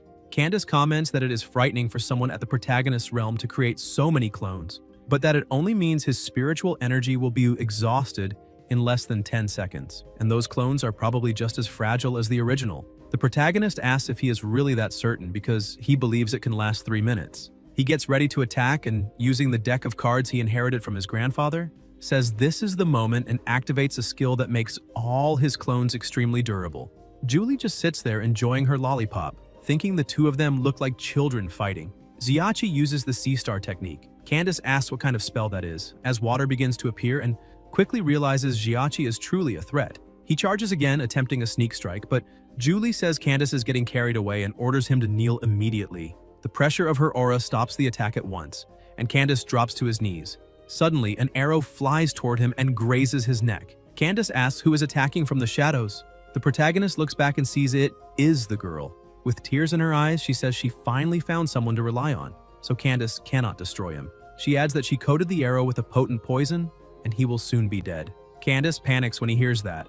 Belle tells her master, Kongmo, that he had promised to take her in, so she cannot let that man attack him. Kongmo behaves shamelessly and says he will allow her to become his wife, because he always knew she was devoted to him. Candace feels his body gradually losing control and collapses on the ground, unable to move. Belle, confused, asks if he is really dead. Realizing what she has done, she drops the bow and trembles, thinking she killed someone. The protagonist watches Candace lying motionless. Julie walks over and confirms he has indeed been eliminated. Kangmo asks if he really died just like that and, laughing, repeats that the stray dog has finally been eliminated, ordering them to throw that trash away so it does not dirty the yard. Belle obeys and goes to the body, starting to drag it away. The protagonist asks if he should help, but the girl says she received an order from her master and must handle it alone, adding that she will take the body to the common village. Julie says it is a pity because she still had questions to ask, and now the man is dead. Xiachi thinks that if his master confirmed the death, there should be no more problems, but it still feels strange that someone in the spiritual refinement realm could be killed by a simple poisoned arrow. The protagonist starts to speak to the girl but stops when he remembers how she scrubbed her hands at the river with clear disgust for that fat man. It would have been easier to let the attacker kill him, so why did she interfere? That makes him wonder whether it was only for the reward. She asks what he was saying, but he changes the subject and says it is nothing, concluding he must have missed some detail. As the girl drags the body away, the protagonist asks the system whether the mission is finished, but the system replies that when the mission is complete, it will automatically close and deliver the reward. Since he received nothing, he understands the mission is not over and becomes excited, thinking this is interesting because it makes Candace's death even more suspicious. The danger around Kangmo has not passed. Either there is a conspiracy or that fat pig has made too many enemies. Either way, it makes the mission more interesting. His master says it is time to return and report to her elder sister, but the protagonist stops her, saying that after helping that man so much, they cannot leave empty-handed. He reminds her that Kangmo promised 10,000 taels of gold, which is a lot of money. She agrees it is a generous reward. The protagonist explains that with that amount, they could properly prepare the Divine Hall and upgrade the training room where she practices swordsmanship every day. He tells her to think carefully about enchantments and sword enhancement, since they require spirit stones. And spirit stones cost money. She reflects on it all and says it really does make a lot of sense. Xiachi realizes he managed to convince her and tells her to leave everything to him from now on. He walks up to Kangmo and asks where the bonus is. Kangmo asks what he is talking about. The protagonist explains that Kangmo said he would give 10,000 taels of gold to whoever saved him from the assassin. Kangmo asks whether the protagonist actually protected him from anything and starts laughing, pointing out that it was his maid who truly saved his life, while the two of them did not contribute much. Julie grabs him by the collar and asks what he just said. The fat pig tells her to let go and asks what was wrong with what he said, adding that if she did not understand, he will repeat it. He states that it was his maid who saved him, so any reward should go to her. However, since she is a servant he bought with his own money, protecting him is simply her duty. He treats them disrespectfully and says that if they have nothing else to do there, they should leave immediately, because he is waiting for the maid to return so he can reward her properly. He thinks to himself that since the sword goddess did not reveal her real identity, he will pretend not to know who she is. The protagonist asks if he really thinks he is safe. Kangmo gets nervous and asks what he means by that. Xiachi replies that when that fat idiot dies, he will go to his house and take all the gold and silver he finds. Meanwhile, in an abandoned graveyard nearby, Belle waits for Candace to wake up and wonders if he's really dead. As soon as she touches his body, Candace wakes. Belle says he gave her a huge scare and asks him not to fake his death like that again. He explains he would wake up once the poison effect passed and that she apparently miscalculated the timing. Happy that he is awake, she asks if he rested well. Candace, worried, says the act almost failed because he did not expect his realm to be sealed. She offers him another antidote pill and says he trusts her archery too much, because if she had missed by a single centimeter, he could have truly died. Candace answers that he was the one who taught her to use the bow and that if his life depends on her, he's not worried at all. Smiling, she thanks him for always having a second plan. Otherwise, she might also have died since she did not expect one of the four immortals to be protecting that idiot. Candace tries to stand but is still in a lot of pain. She tells him to wait a bit because the poison has not fully worn off yet, along with the strain from the fight. Candace asks if she really intended to kill him because he felt the true power of the poisoned arrow. Belle explains she did not want to kill him, but the opportunity was so good that she almost did not want to waste it, wondering what it would be like if she became even stronger than him. In the end, she could not bring herself to decide to kill him, which shows she is still weak. Candace stays silent and asks for help getting up. Belle mocks him, asking if the young lady cannot stand on her own and saying he is too delicate. He gives her a light knock on the head and complains that besides taking the arrow, he was poisoned and had his realm completely sealed. Belle shoots back, asking how he was really poisoned, if he took an antidote pill before the fight precisely to prevent that.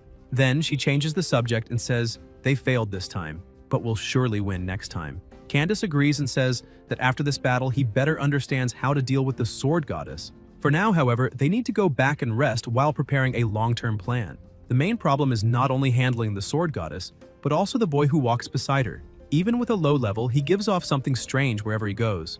Belle, confused, asks why Julie was protecting Kongmo, since he claims to be an envoy but is clearly a scoundrel who deserted the sacred capital. And even if he were a legitimate envoy, there would be no reason to send someone as powerful as her to protect someone like him. Candace tells her not to dwell on that issue since they do not have enough time to investigate why that woman is there, because their only and main objective is to eliminate Kongmo. Belle agrees, saying that man is truly very strange, and that she was briefly frightened the moment she heard about him. After taking her companion safely back to their hideout, she runs back to Kongmo's house. Suddenly, the protagonist appears in front of her and asks her to wait a moment. She is slightly startled and he apologizes for scaring her. With an innocent look, she asks if he needs any help. Xiachi asks whether the body was properly disposed of. Belle confirms it was and explains that she personally burned the body.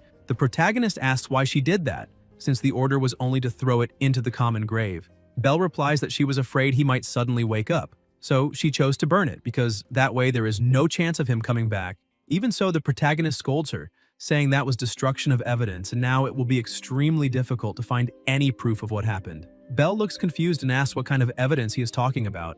Xiachi drops the topic and says it is fine that she burned the body since if someone that powerful came back to life, it would certainly be dangerous. He thinks it is best if that man is truly dead, because after the combination of attacks and abilities used, everything about that fight felt strange from beginning to end. Suddenly, Kongmo opens the door with a smile and asks whether she already finished everything. The girl answers yes, it is taken care of. Without hesitation, he grabs her and says that is excellent and now he will reward her properly. As soon as she goes inside, they close the door. The protagonist grows thoughtful because she claims she burned the body, yet there is no smell of smoke on her at all, which means she is lying. The night is deep and heavy with dew, and now he only needs to find a place to sleep, since the truth will be uncovered sooner or later. Xiachi puts a few fish on skewers and asks his master for a favor. She looks at him and asks what he needs. The protagonist asks her to use her skills to light the fire. Julie gets angry, saying that her fire is meant to destroy the heavens and the earth, not to burn firewood. She asks if this is really how he wants to use his master. Xiachi starts smiling and asks how she would like him to use her. But Julie takes a deep breath, saying she will not argue with him and that she will teach him only once how to start a fire, so he needs to pay attention. Julie begins to concentrate and suddenly throws a fireball at the wood. She starts smiling and asks if he understood how it is done, but the protagonist says he did not understand anything. His master gets even angrier, saying that a foolish person cannot even learn something so simple. Xiachi asks why he should learn it, pointing out that as long as he has her by his side, he will never lack fire. This makes her embarrassed and thoughtful, and she asks why he is always with her. Julie says that she is his master, not his. The protagonist asks what she is saying, but she turns away and mutters that she is not his wife. But Xiachi cannot hear her and keeps asking what she means. He changes the subject, telling her that he thinks Candace is still alive. Julie tells him to stop talking nonsense since she personally checked and he was dead. Xiachi says that maybe he faked his own death. Julie points out that faking one's death really is not that difficult and asks if he has any proof. Xiachi explains that Candace was already in a higher realm, and even so, he was injured by a poisoned arrow. So the girl who shot the arrow is probably above the spiritual realm. Julie says that is impossible because Belle would never be able to hide her realm from her. She asks the protagonist if he has any idea how difficult it is to hide the spiritual refinement realm, especially in front of her. Xiachi says there is a possibility that Julie sealed Candace's realm from the beginning. She says she had forgotten about that because if that is the case, then Belle would not need to be above spiritual refinement unless Candace took that arrow intentionally. Xiachi is happy that she finally understood, since apparently it had been a little hard to explain. Because of that situation, Julie runs off, asking how that little girl dared to toy with her, so she will be punished immediately. Xiachi runs after her, asking her to wait and grabs her hand.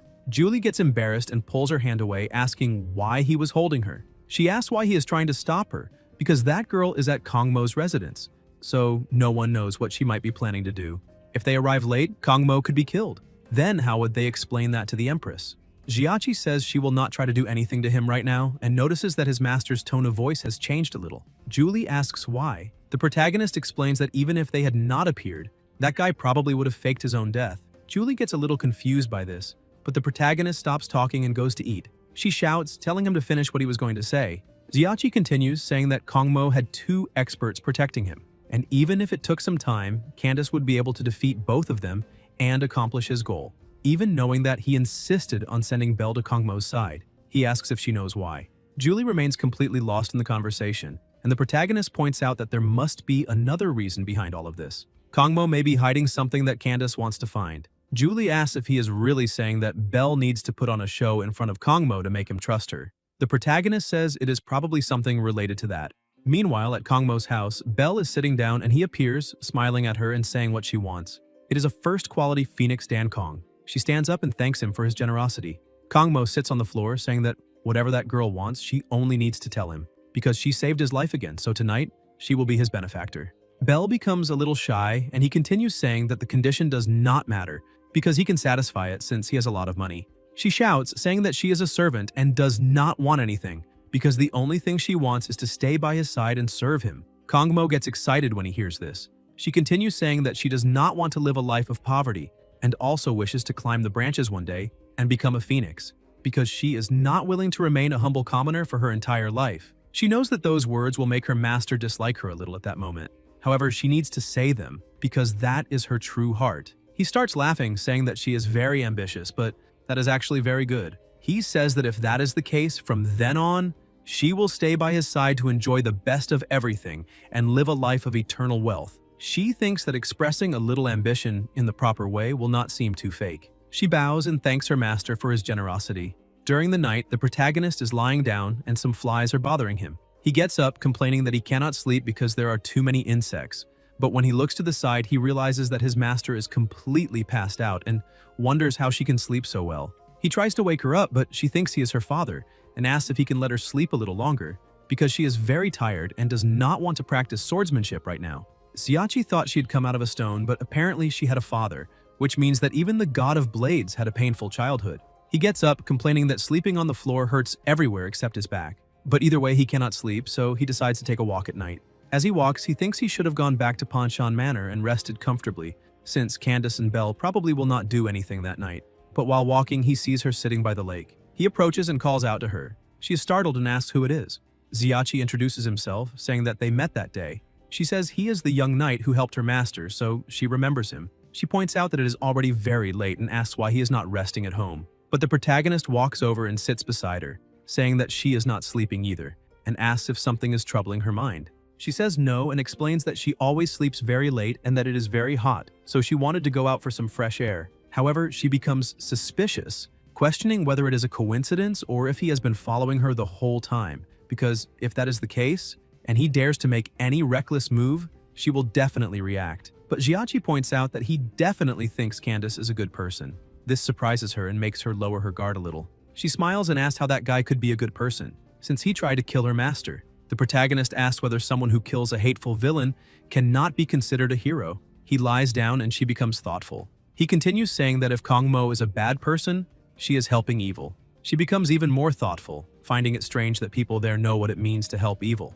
She says that she still relies on her master for her livelihood. Xiachi asks if she has someone she wants to protect, someone she would protect with everything she has. She thinks that apparently the protagonist also has a story. He opens the system to try to search for relevant scenes in his memory, but access is denied. He thinks that this situation has happened again, and whenever it involves his core content, the system becomes restricted, but he does not know why this is happening. She reflects on someone she wants to protect and begins to remember when she was little, and some people called her a monster, telling her not to come near the village and ordering her to leave immediately. They even threw stones at her and continued humiliating the poor girl. With no one and completely alone, she dragged her race through the streets of the village until Candace spotted her. But she decides to tell the protagonist that she does not have such a person. He stands up, saying that after she manages to have someone she wants to protect with everything she has, she will certainly become even stronger. She simply watches, and the protagonist gets up and looks at her, saying that he truly hopes her wish comes true. He starts to leave, saying that he needs to find the person he wants to protect immediately, and she just continues watching and reflecting on everything he just said. Julie starts to wake up and calls for the protagonist, but as soon as she opens her eyes, she realizes he is not there and asks where he went. Still drowsy, she points out that before she fell asleep, he had been saying something for a long time, but she does not remember. Suddenly, the protagonist arrives behind her and pats her back, saying that she finally woke up. But the truth is that she was confused, because she could not sense his presence. Xiachi looks at her and starts smiling, saying that she is probably wondering why she could not sense his presence. Julie says that he is truly impressive since he managed to learn how to hide his presence so quickly, which means he might really be a prodigy in cultivation. She asks what he is planning to do now and whether he intends to stay there. The protagonist thinks that he still needs to keep watch and tells her that the purpose of the two of them coming to that city is cultivation. He asks when she plans to teach him some powerful moves. Julie grabs his arm and starts flying. He asks why she's taking him away. His master explains that the food in that place and the sleep are terrible, so she will return to Panshan for a good night's rest and teach him first thing in the morning. But the protagonist asks her not to do that and asks if she is not afraid that Candace and the others will launch a surprise attack. A short while later, she returns to the palace and explains that she left a teleportation talisman in Kongmo's room, so if there is any unusual activity, she can teleport there instantly. The protagonist asks why she does not give such a good item to her favorite disciple. She explains that his current realm cannot use this kind of holy level item. Therefore, he needs to wait at least another 100 or 200 years until he reaches the required realm. The protagonist steps in front of her, saying that 100 or 200 years is a bit exaggerated. He thinks that with the boost from the Chankun's sacred body, it should only take 10 years, but that is still a little long. He asks Zirui if he can use it however he wants. The system explains that it can be used under special circumstances, such as using holy level items granted by the system, assistance from system items, choosing the master of items, or exchanging rage points for its use. The protagonist thinks that improving his realm is urgent. Otherwise, if the intersect evaluation system suddenly goes crazy, it will not be very good. Xiachi approaches his master again and she says that, unfortunately, his talent is not as good as hers, so it will take him at least 100 or 200 years to cultivate to the realm she's currently in. That is already considered extremely fast. However, she is a little embarrassed, asking herself why the protagonist has been getting so close to her lately. After all, she has good hearing and eyesight, and she can clearly see and hear his wolfish ambition, which is far too obvious. And if he likes her, he only needs to say it because they can talk about it.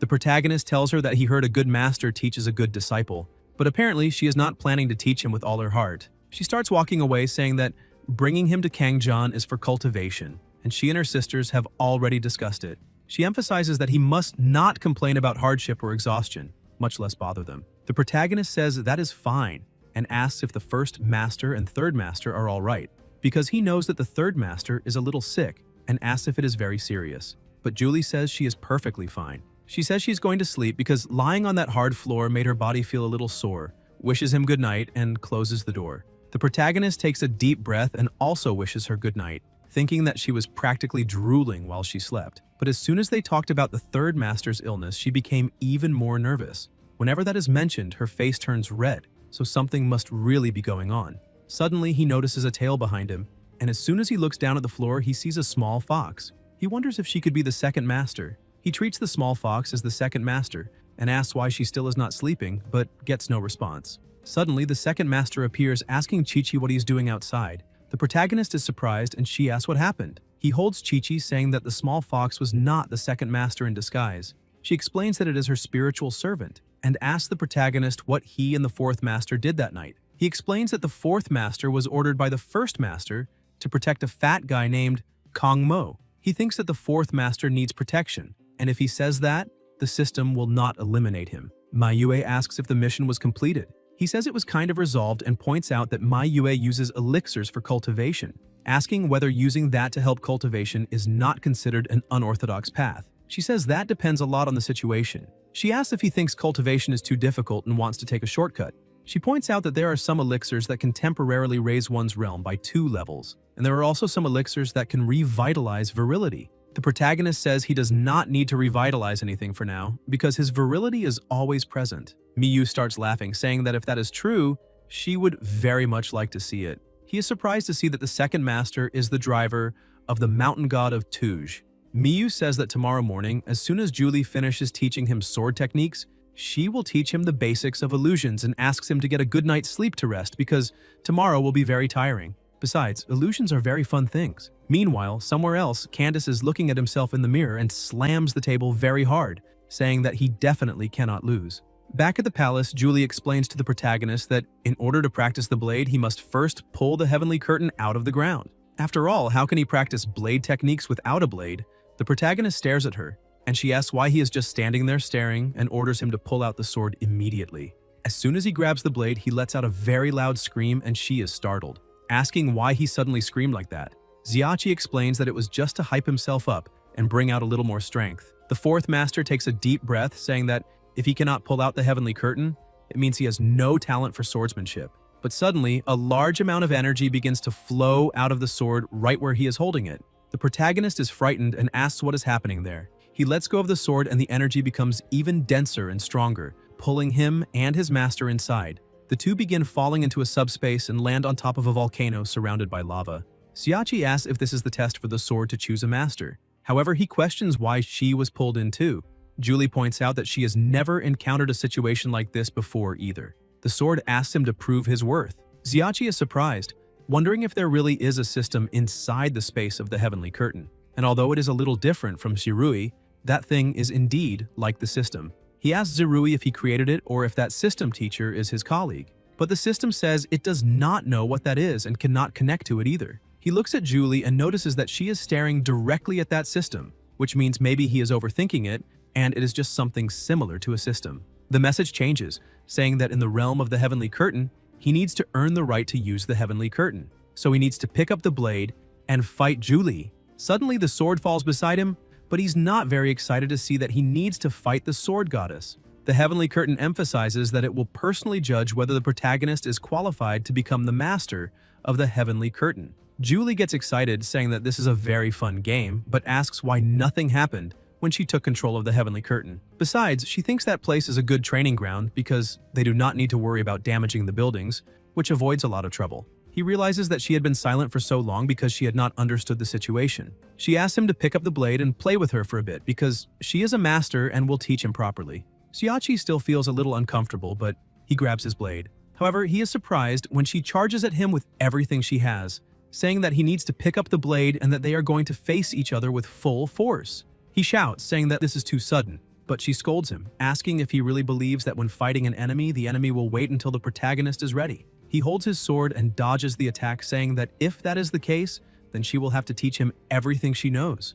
She says he is becoming a good disciple and asks him to observe every movement very carefully because she has no patience to teach idiots. She charges again, saying that blade techniques are not just about how to wield a blade, but about power and direction, controlled by the body and consciousness. He dodges again, thinking that she is even faster than before. She continues attacking, telling him not to be influenced by emotions or mentality. He needs to keep his mind calm and his spirit focused. She emphasizes that although it seems easy, this is actually the essence of 9 heavens blazing fire, and he must remember that. Xiachi blocks her attack with his own sword, but the pressure is so great that the ground beneath his feet begins to crack. He's impressed because his master has not used any spiritual power yet, and all of that is just technique. And the powerhouses of the Blade sect are truly terrifying. She steps back and smiles, saying that was not bad at all, because he managed to listen carefully to those principles, which seems simple on the surface. Xiachi thinks that, thanks to the Qiankun's sacred body, understanding the fourth master's words and emotions is twice as effective. She charges again, saying that he needs to keep practicing and never underestimate the details of each movement, because every action will affect the overall effectiveness of the blade technique. A calm mind and patience are essential qualities for becoming an excellent blade wielder. The protagonist closes his eyes and she shouts at him, saying that he is getting distracted, but as soon as he opens his eyes, he manages to block her attack. He starts smiling, saying that she is finally teaching him with all her heart. So how could he dare to fall asleep in the middle of it? Long ago, when a young cowherd named Xiachi was waiting for his cattle to drink water by the riverbank, he accidentally discovered 4 shining feather robes. At that moment, the sound of women laughing came from not far away. These 4 women were like celestial maidens descending to earth. He holds the feather robes, thinking that he read a story that said, if he took their feather robes, the celestial maidens would become his wives. According to the story, they would all be his wives from then on. And so, the cowherd and the 4 celestial maidens became a happy couple, living with great affection. Years later, Xiachi had 6 children. One of the maidens told her husband that he had worked very hard. The others also praised him, saying that he had worked very hard and that they wanted to help take care of the baby. One of the wives comes back with a cow on her shoulder, telling her husband that she brought the cows back, but that one had gone to old Wang's pasture next door to steal food again. He truly thought those happy days would last forever. But suddenly, another woman appeared, saying that the celestial maidens had associated with mortals, and that was improper, so she would destroy the Milky Way and separate them forever. The husband shouted for his wives, and they shouted back. Thus, what was once a beautiful relationship between one man and 4 women unfortunately became a fate difficult to defy, because the will of the gods is unfathomable.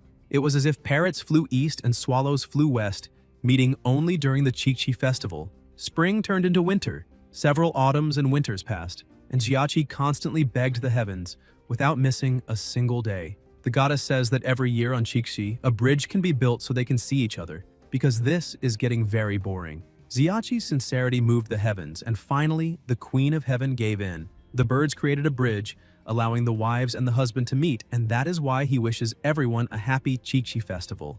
Back in the fight, the two were fighting fiercely, and Julie uses a devastating attack toward the protagonist, who stands still in front of it and blocks it with his sword. He tells her that he has completely memorized everything she just said, but she explains that only when he puts it into practice can it be considered learned. She shouts for him to go left and asks what he remembered. Without meaning to, he ends up getting distracted because of what she said and wonders why he followed her guidance. Zirui tells him to hold the blade with his own hands. Bare-handed blade catch can completely resist any attack, with a cooldown of 7 days and a duration of 15 minutes. He manages to block the attack with his bare hands, and she says that he did it again, asking what that move he just used was. How could he block her slash? She asks him to tell her honestly or else they will have a big problem. The protagonist ends up agreeing, saying that he will explain. She puts away her sword and says she would like to hear the details. He thinks that if the explanation is too plausible, it will not affect the persuasion. And without revealing the existence of the system, the best method is, he says that the truth is he discovered her attack a long time ago,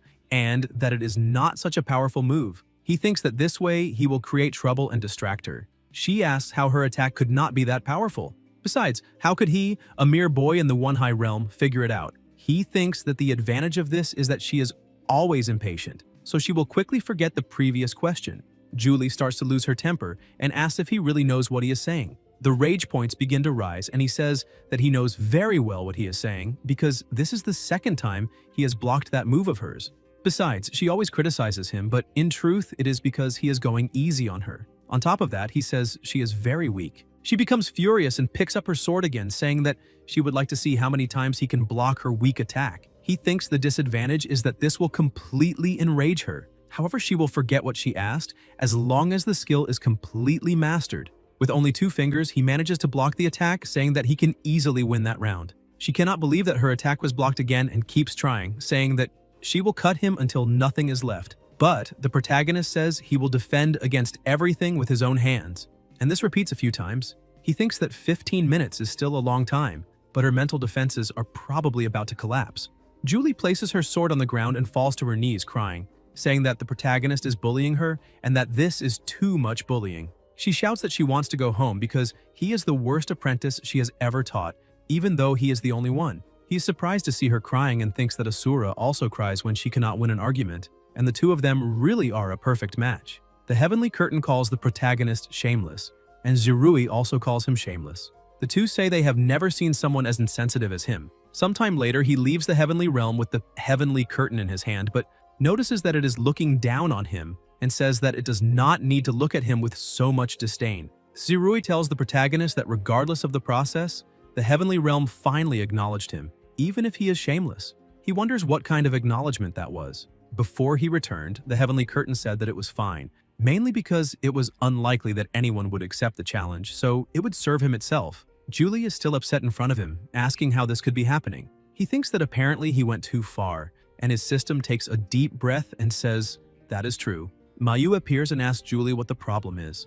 Julie runs into her sister's arms, saying that she can no longer teach that disciple, and with her eyes shining, she says that the protagonist caught every one of her attacks with his bare hands, which means she is far too weak, so she wants to enter seclusion to train even more. Mayu asks if she just said she's far too weak because she cannot believe it. Julie says that she will enter the mountains to train and will never again worry about worldly affairs. She emphasizes that she will leave the sacred domain to her 3 sisters and return to the village in 1,000 years. If she is still weak after 1,000 years, she will train for another 1,000 years. Miyu asks her to wait and looks at the protagonist, asking what happened. He thinks that he will have to keep inventing new lies, otherwise, with her personality, she might simply retire from the world. He holds Julie's hand, asking her not to do that. He says that what he just did was actually a life-saving skill that the Empress secretly taught him. He thinks that he can deceive her for now, since both the first master and the third master are not in the village at that moment. He looks deeply at her, and Julie asks if the older sisters did that. Xiachi continues saying that this skill is not something he can use at any time, After using it, it will take a long time before he can use it again. He emphasizes that he is only a disciple in the Yuanhai realm, so how could he possibly be able to block her blades? Julie asks if he is telling the truth, and the protagonist shouts that yes, saying that it is the absolute truth. She takes a deep breath and starts laughing, saying that she knew it because he was clearly submissive at her feet during the last blade training session. So how could he surpass her in only 2 days? And now, extremely happy, she says that the life-saving skill taught by her eldest sister can resist her attacks, and that is perfectly reasonable. The protagonist thinks that she is also very easy to fool, and that makes things easier. Now, in a good mood and with a smile on her face, Julie says that she will go inside to take a nap, and the second sister will take over to teach illusion techniques. But before going in, she asks him to perfectly remember everything she taught him that day. He says that he will dedicate himself to the fullest, but takes a deep breath, thinking that unfortunately she is not very smart. Miyu approaches him and asks if he was really taught by the older sisters. He becomes worried, thinking that the second master is not someone he can fool so easily. He looks at her a little frightened and says that earlier in the Divine Palace, she was worried that he would be bullied. Mayua asks if he is really going to keep this up and touches his chest, saying that he is a very good disciple, but unfortunately, his master does not like little monkeys who tend to lie. So if she ever finds out that he just lied to her, then he will suffer an extremely severe punishment. On the other hand, men with secrets are quite attractive in her eyes. She emphasizes that time is almost up, so he needs to follow her to cultivate, because she has prepared many potions for him to try. She also points out that she will teach him the charm techniques she used on him before. The protagonist becomes thoughtful, but the second master grabs his hand and tells him to hurry up and walk. He asks if he really needs to learn charm techniques and whether they are useful for men. Miyu smiles and says that if one day his charm techniques manage to activate her, then he can consider himself graduated. As soon as the protagonist enters the temple, he starts wondering what he said last time because he took the red bottles but did not touch the purple ones. Maybe if he asked the second master for 2 bottles of calmness, everything should be fine. However, there is also the possibility of exchanging points with the system for elixirs, so he could even be tricked by a huge amount of points. Xiachi asks Miyu if he can take 2 bottles. She says yes and tells him to choose whichever ones he wants, because all of them are tonics that strengthen the body and help restore vital energy, and there is no real difference. He observes carefully and holds one of the bottles, saying that he will take 2 of that one. The second master approaches and explains that, generally speaking, illusion cultivation requires innate talent. The richer one's imagination is and the stronger one's observational abilities are, the easier it becomes to create illusions using visual and auditory elements. She holds a chest, saying that the 9-tailed fox tribe is naturally gifted with aptitude for illusion cultivation. Compared to humans, her clan can master illusions more easily and quickly. She opens the chest and says that this was a gift from the Fox Emperor when she left Qingchu. The protagonist is surprised, and she continues explaining that what he has is a strand of the Fox Emperor's fur. Originally, it was meant to be her dowry. In that way, it would be inherited by her husband on the day of her wedding. But today, she will give it to him. After it merges with the protagonist's skin, he will be able to establish a contract with the 9-tailed fox tribe, and his illusion cultivation will be no different from that of her clan. Xiachi thanks her for her kindness, but says that he cannot accept something so precious. Miyu points out that she gave up on any idea of marriage a long time ago, so it is useless for its original purpose. She asks him to sit down. However, the protagonist says that with the second master's beauty and skill, finding a good husband should not be difficult. The second master says that even so, the protagonist is her direct disciple, and eventually he will inherit her entire legacy anyway. So this is only an advance on everything that rightfully belongs to him. Xiachi notices from his second master's expression that there is something she is a little reluctant to say, but since she does not want to talk about that subject, he prefers not to interfere since he is a gentleman. Mayu begins combing the protagonist's hair, but she says that she has never combed another man's hair before, so if he feels a little uncomfortable, he only needs to tell her. While she is brushing his hair, the protagonist moves, and she becomes worried, asking if she hurt him, but he says he is fine. She continues explaining that illusion cultivation requires strong psychological resilience, because creating illusions consumes a significant amount of mental energy. Humans, as soon as they use illusions, employ various methods to increase their psychological resilience. Xiachi asks what those methods are, but she laughs, saying that he will find out everything later. After brushing his hair for a while, she takes the Emperor's fur and starts placing it in the protagonist's hair. A powerful amount of energy spreads through the room, and that strand begins to merge with his body. Miyu explains that, compared to ordinary people, his illusion cultivation will be able to proceed smoothly and reach new heights. The The protagonist thanks her deeply for all the kindness and explanation she is giving him at that moment. She prepares herself and says that she will officially begin teaching him illusion techniques. The protagonist is quickly taken into the middle of a forest. She explains that illusions are a false reality created through psychic energy, capable of making people experience delusions, thereby influencing their thoughts, emotions, and actions. By manipulating a person's consciousness and perception, it is possible to make enemies fall directly into the traps prepared in advance.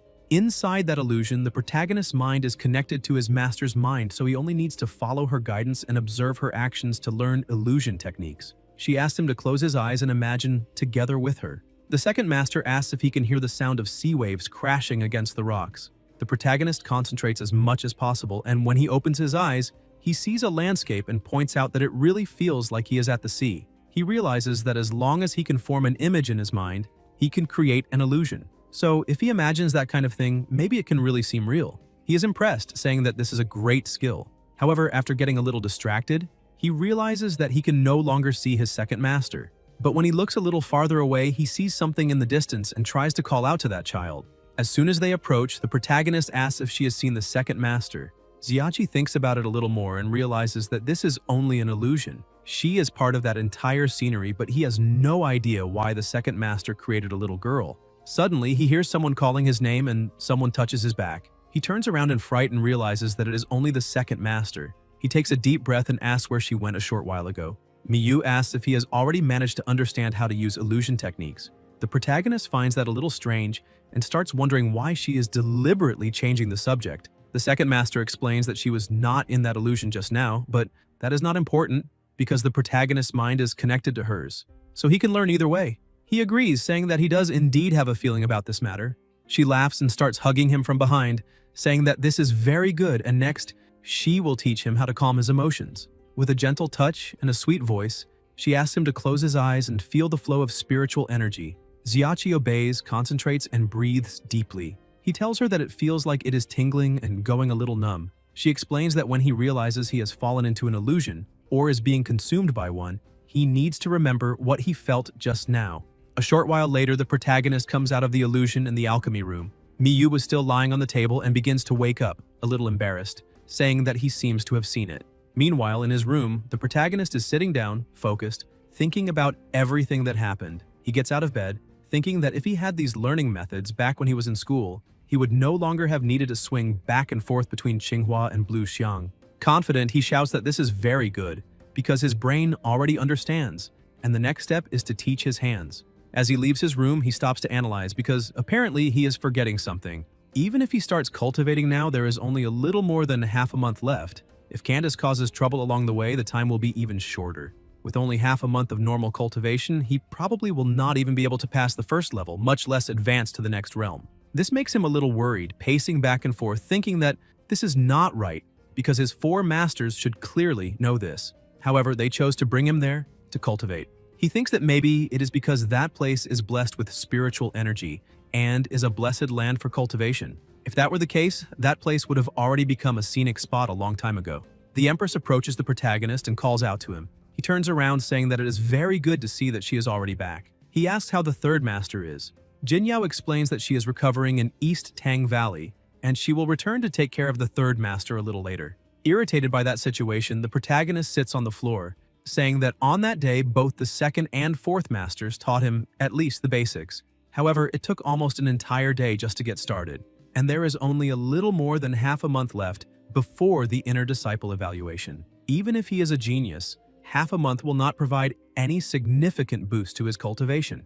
The Empress begins releasing a little of her energy and creates something in her hands, saying that she came back specifically to deliver this to him. She explains that this is an item called Sui Chen, a divine-level artifact. When activated, it will create a space-time for him. In that space-time, the flow of time is 5,000ths of the outside world. Xiachi asks if that is not a time converter. She simply stays silent.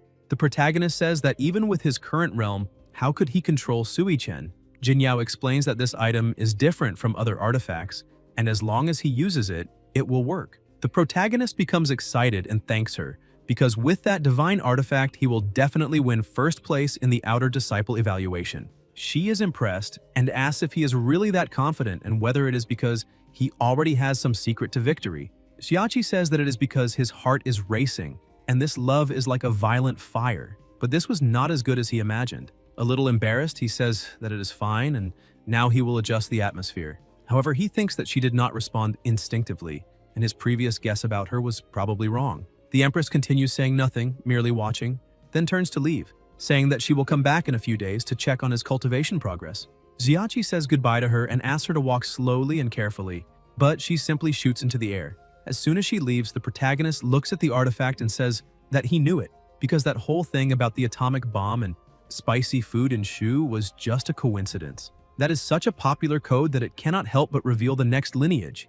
However, he is very happy with the artifact because with that treasure, 1 hour can be used as 5,000 hours. He begins using the artifact and a portal opens right in front of him. 2 days later, in the parallel reality, the protagonist is training intensely. His power has already increased considerably, and he starts laughing, saying that his evolution has not been bad at all. He asks Zirui to tell him what time it is. The system says that in the Sui-Chen realm, it is as if 27 years and 3 days have passed, equivalent to 2 days in the real world. Created by Sui-Chen and the blessing of the Qiankun sacred body, he has already managed to reach the 7th stage of out-of-body.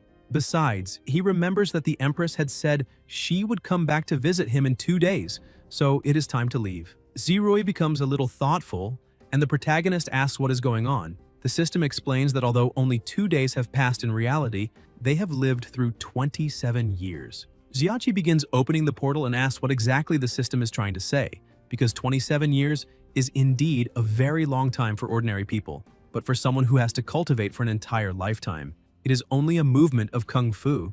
The name of this is immersive cultivation. As soon as the protagonist crosses the portal, some injured monsters say that loser is finally leaving, because if he had not left soon, all of them would have gone extinct. Meanwhile, inside the palace, the portal opens and the protagonist comes out, saying that he is back. He tells his master that it has been a long time since they were able to see each other. Miyu is impressed by the protagonist's new body, saying that he has changed a lot and it is a little strange for them, who have only been there for 2 days.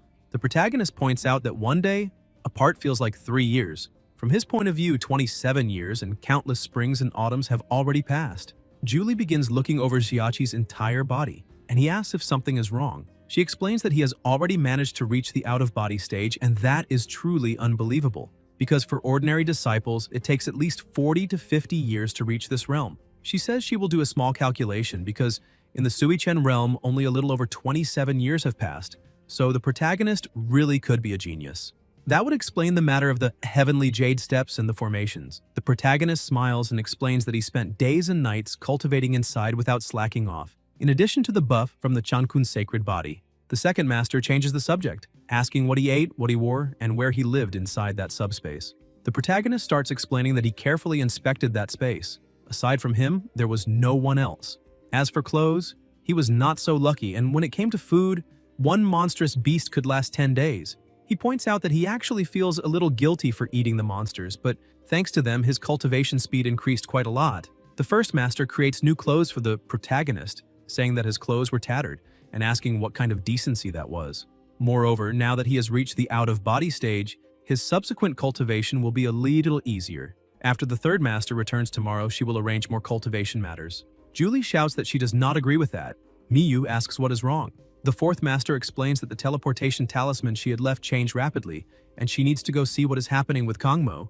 The protagonist says that he had almost forgotten that fat idiot. She prepares to leave, telling her 2 older sisters that she will go check it out. She grabs the protagonist and starts taking him along, but he asks her to at least let him catch his breath and rest for a bit. Julie says they cannot waste time. Miyu asks Jinya what she thinks about the protagonist reaching the out-of-body stage in a little over 20 years, but she simply remains silent. Meanwhile, at Kangmo's house, Candace has already completely destroyed the house. Ready to deliver the final blow, he says he will ask one last time where it is.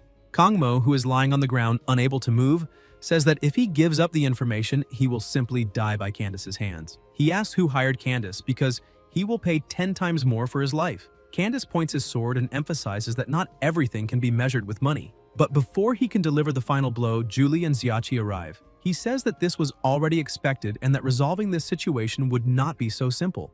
Xiachi looks at Kangmo and asks what that is. Julie says that maybe he is already dead. The protagonist is surprised and remembers that this is a system task because 27 years have passed and he almost forgot about it.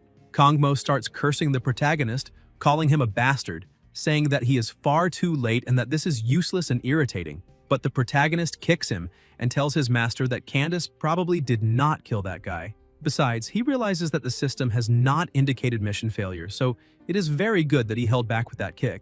Candace says that he and Fairy Julie have met again, but he looks at the protagonist and asks where that radio from last time is, asking if Julie changed companions because that one was too weak and left her devastated. The protagonist laughs and asks if, after only 2 or 3 days apart, he cannot recognize him.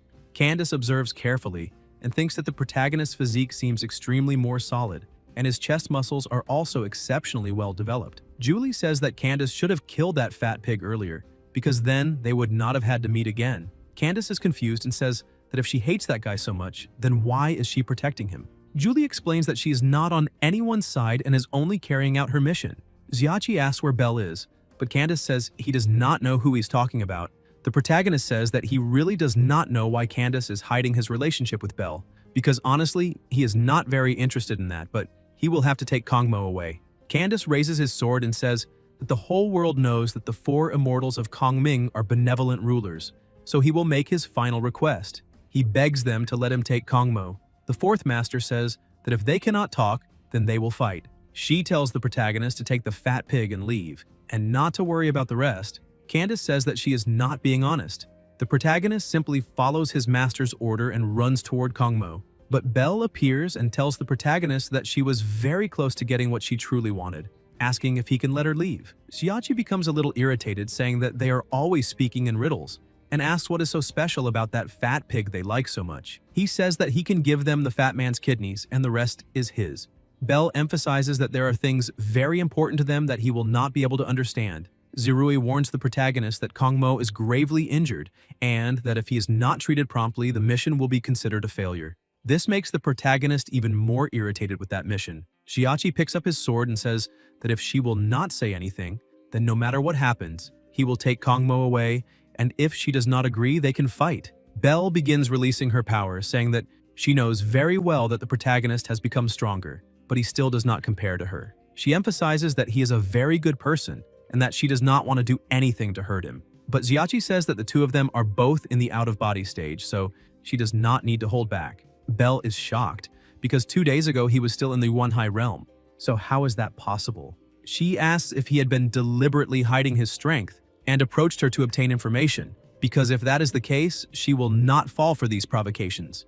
Belle charges at him with everything she has, asking if he really thinks he can defeat her, just because they are at the same level. The two begin exchanging blows, but she uses her secret technique. Heaven and water are one. Several water mirrors with clones appear around the protagonist, and I do not know about you, but it feels like I saw this happen on a bridge with a blonde boy who had a fox inside him. Xiachi simply observes carefully. Candace also stops fighting and watches, while the 4th master shouts at the protagonist, asking if he had been cultivating in vain. Xiachi, who is focused, thinks that this is only an illusion. He remembers what the 2nd master taught him. He only needs to close his eyes and feel the flow of spiritual energy. He thinks he needs to hurry and remember exactly what he felt with the 2nd master when she was teaching him. He places the sword on the ground and thinks that he needs to find the real little Belle. After sensing the energy around him, he thinks that all of them are real bodies and finally understands. With impressive speed, the protagonist disappears and, coming from above, charges with everything he has, causing a huge explosion with his attack. He emphasizes that not everything needs to be understood through principles, because having enough strength to crush everything is enough, and he is ready. Belle loses her advantage, and the protagonist appears behind her, saying that he managed to catch up to her, and now she is the one who needs to stay on the defensive. He attacks with everything he has, thinking that this is the swordsmanship the 4th master taught him. Belle tries to block the attack, but her weapon is destroyed and sent flying. The impact caused by the attack throws her backward, and she falls to the ground, coughing in pain. Candace is shocked, thinking that he is at a disadvantage and now he can only attack their weak points. Xiachi continues approaching her and asks what she thought of the fight. Julie also starts attacking, saying that now it is her turn to play, but Candace disappears and appears beside Belle. The 4th master becomes irritated, asking what he is doing, because she almost vomited because of his movement for nothing. Candace asks Belle to do what he says, because there is still a chance. Julie walks toward them, saying that just her disciple, who is under her direct guidance, is more than enough to deal with the two of them, although all of them are still 100,000 miles away from her power. The protagonist says that the way she trains him is really very easy because he basically does everything by himself. Candace starts laughing and says that she is the one who does not understand the situation because she is nothing but an idiot. Xiachi asks what he means by that. Candace emphasizes that they only need to defeat the weak point. Belle moves quickly and starts using her ability again, once more creating several mirrors with illusions around the protagonist. But this time, the move is a little different. Belle asks Lord Candace to attack because she is ready. Candace creates an enormous water dragon, and Julie is surprised by that martial art, ordering the protagonist to retreat immediately. But Xiachi remains inside the attack, and Julie tries to use the Nine Heavens Blazing Cloud Shield. The attack charges straight at the protagonist, and Julie becomes worried, asking if she acted in time. But before she can do anything else, Candace tries to attack her, saying that her opponent is him, so she does not need to try anything else.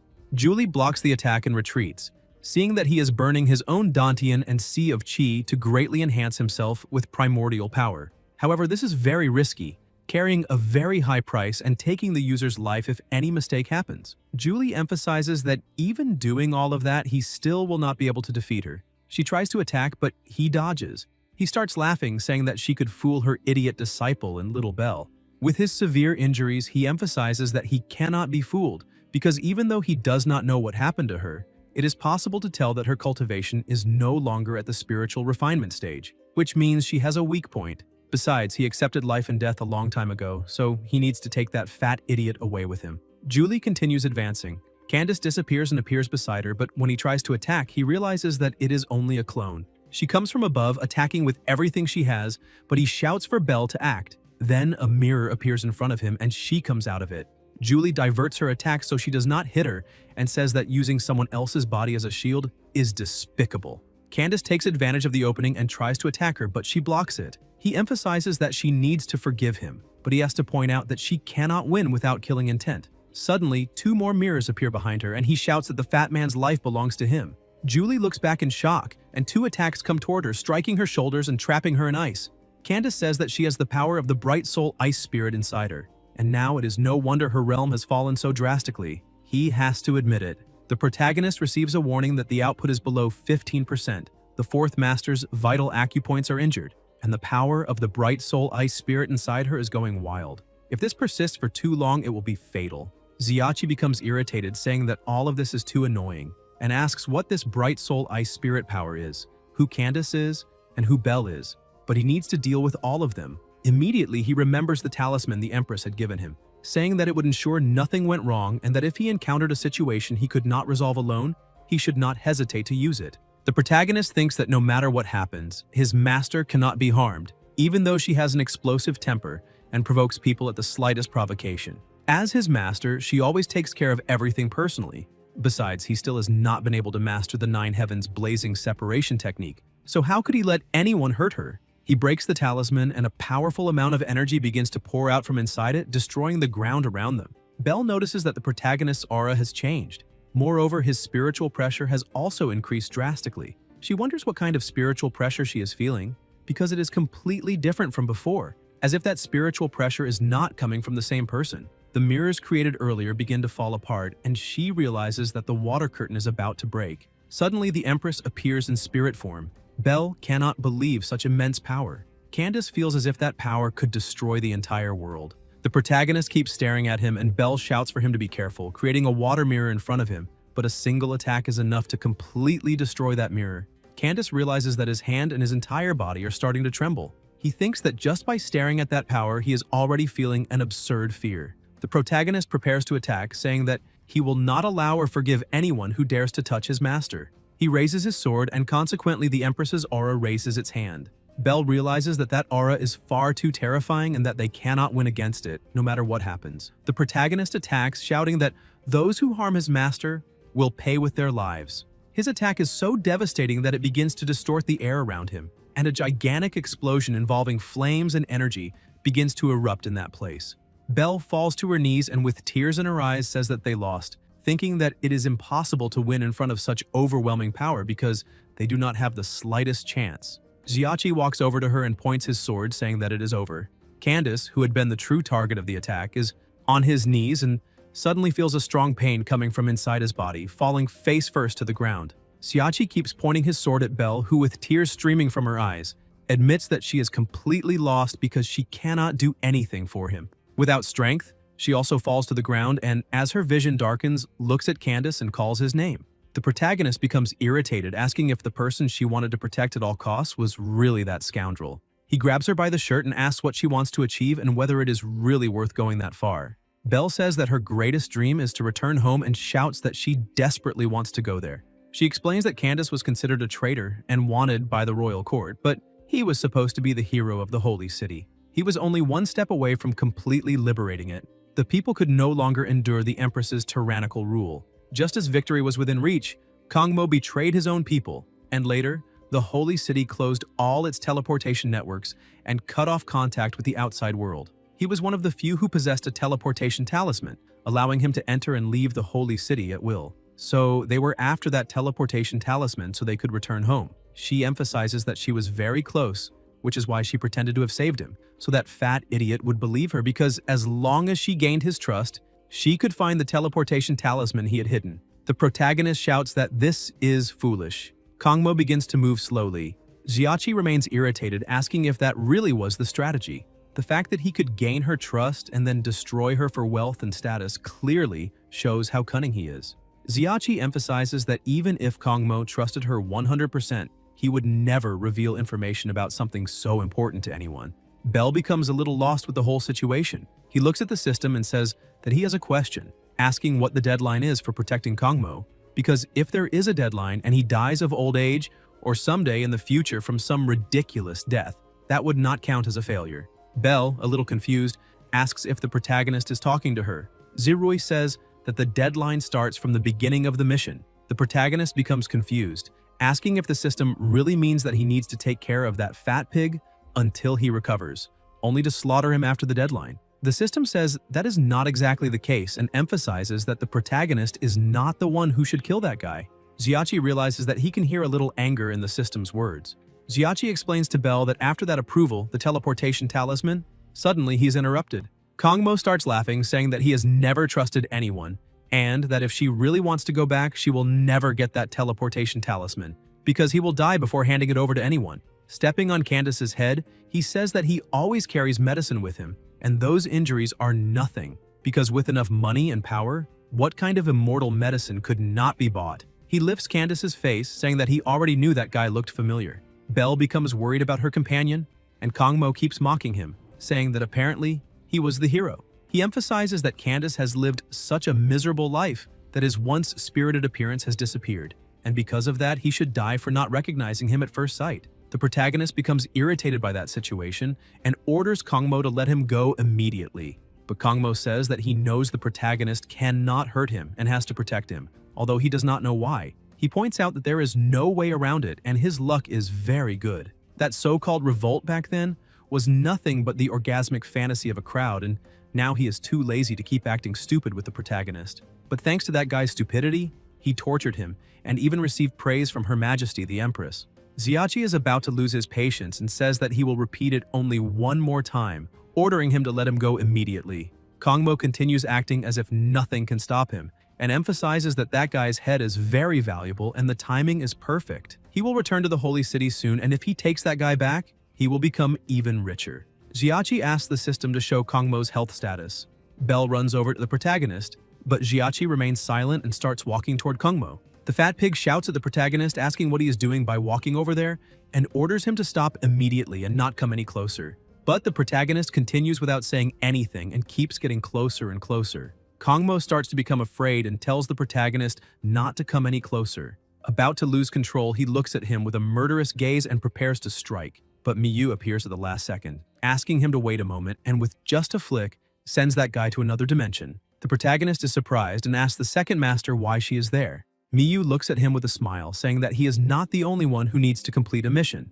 Guys, if you enjoyed the video, leave a like, comment, and subscribe to the channel so you don't miss new content. Thank you.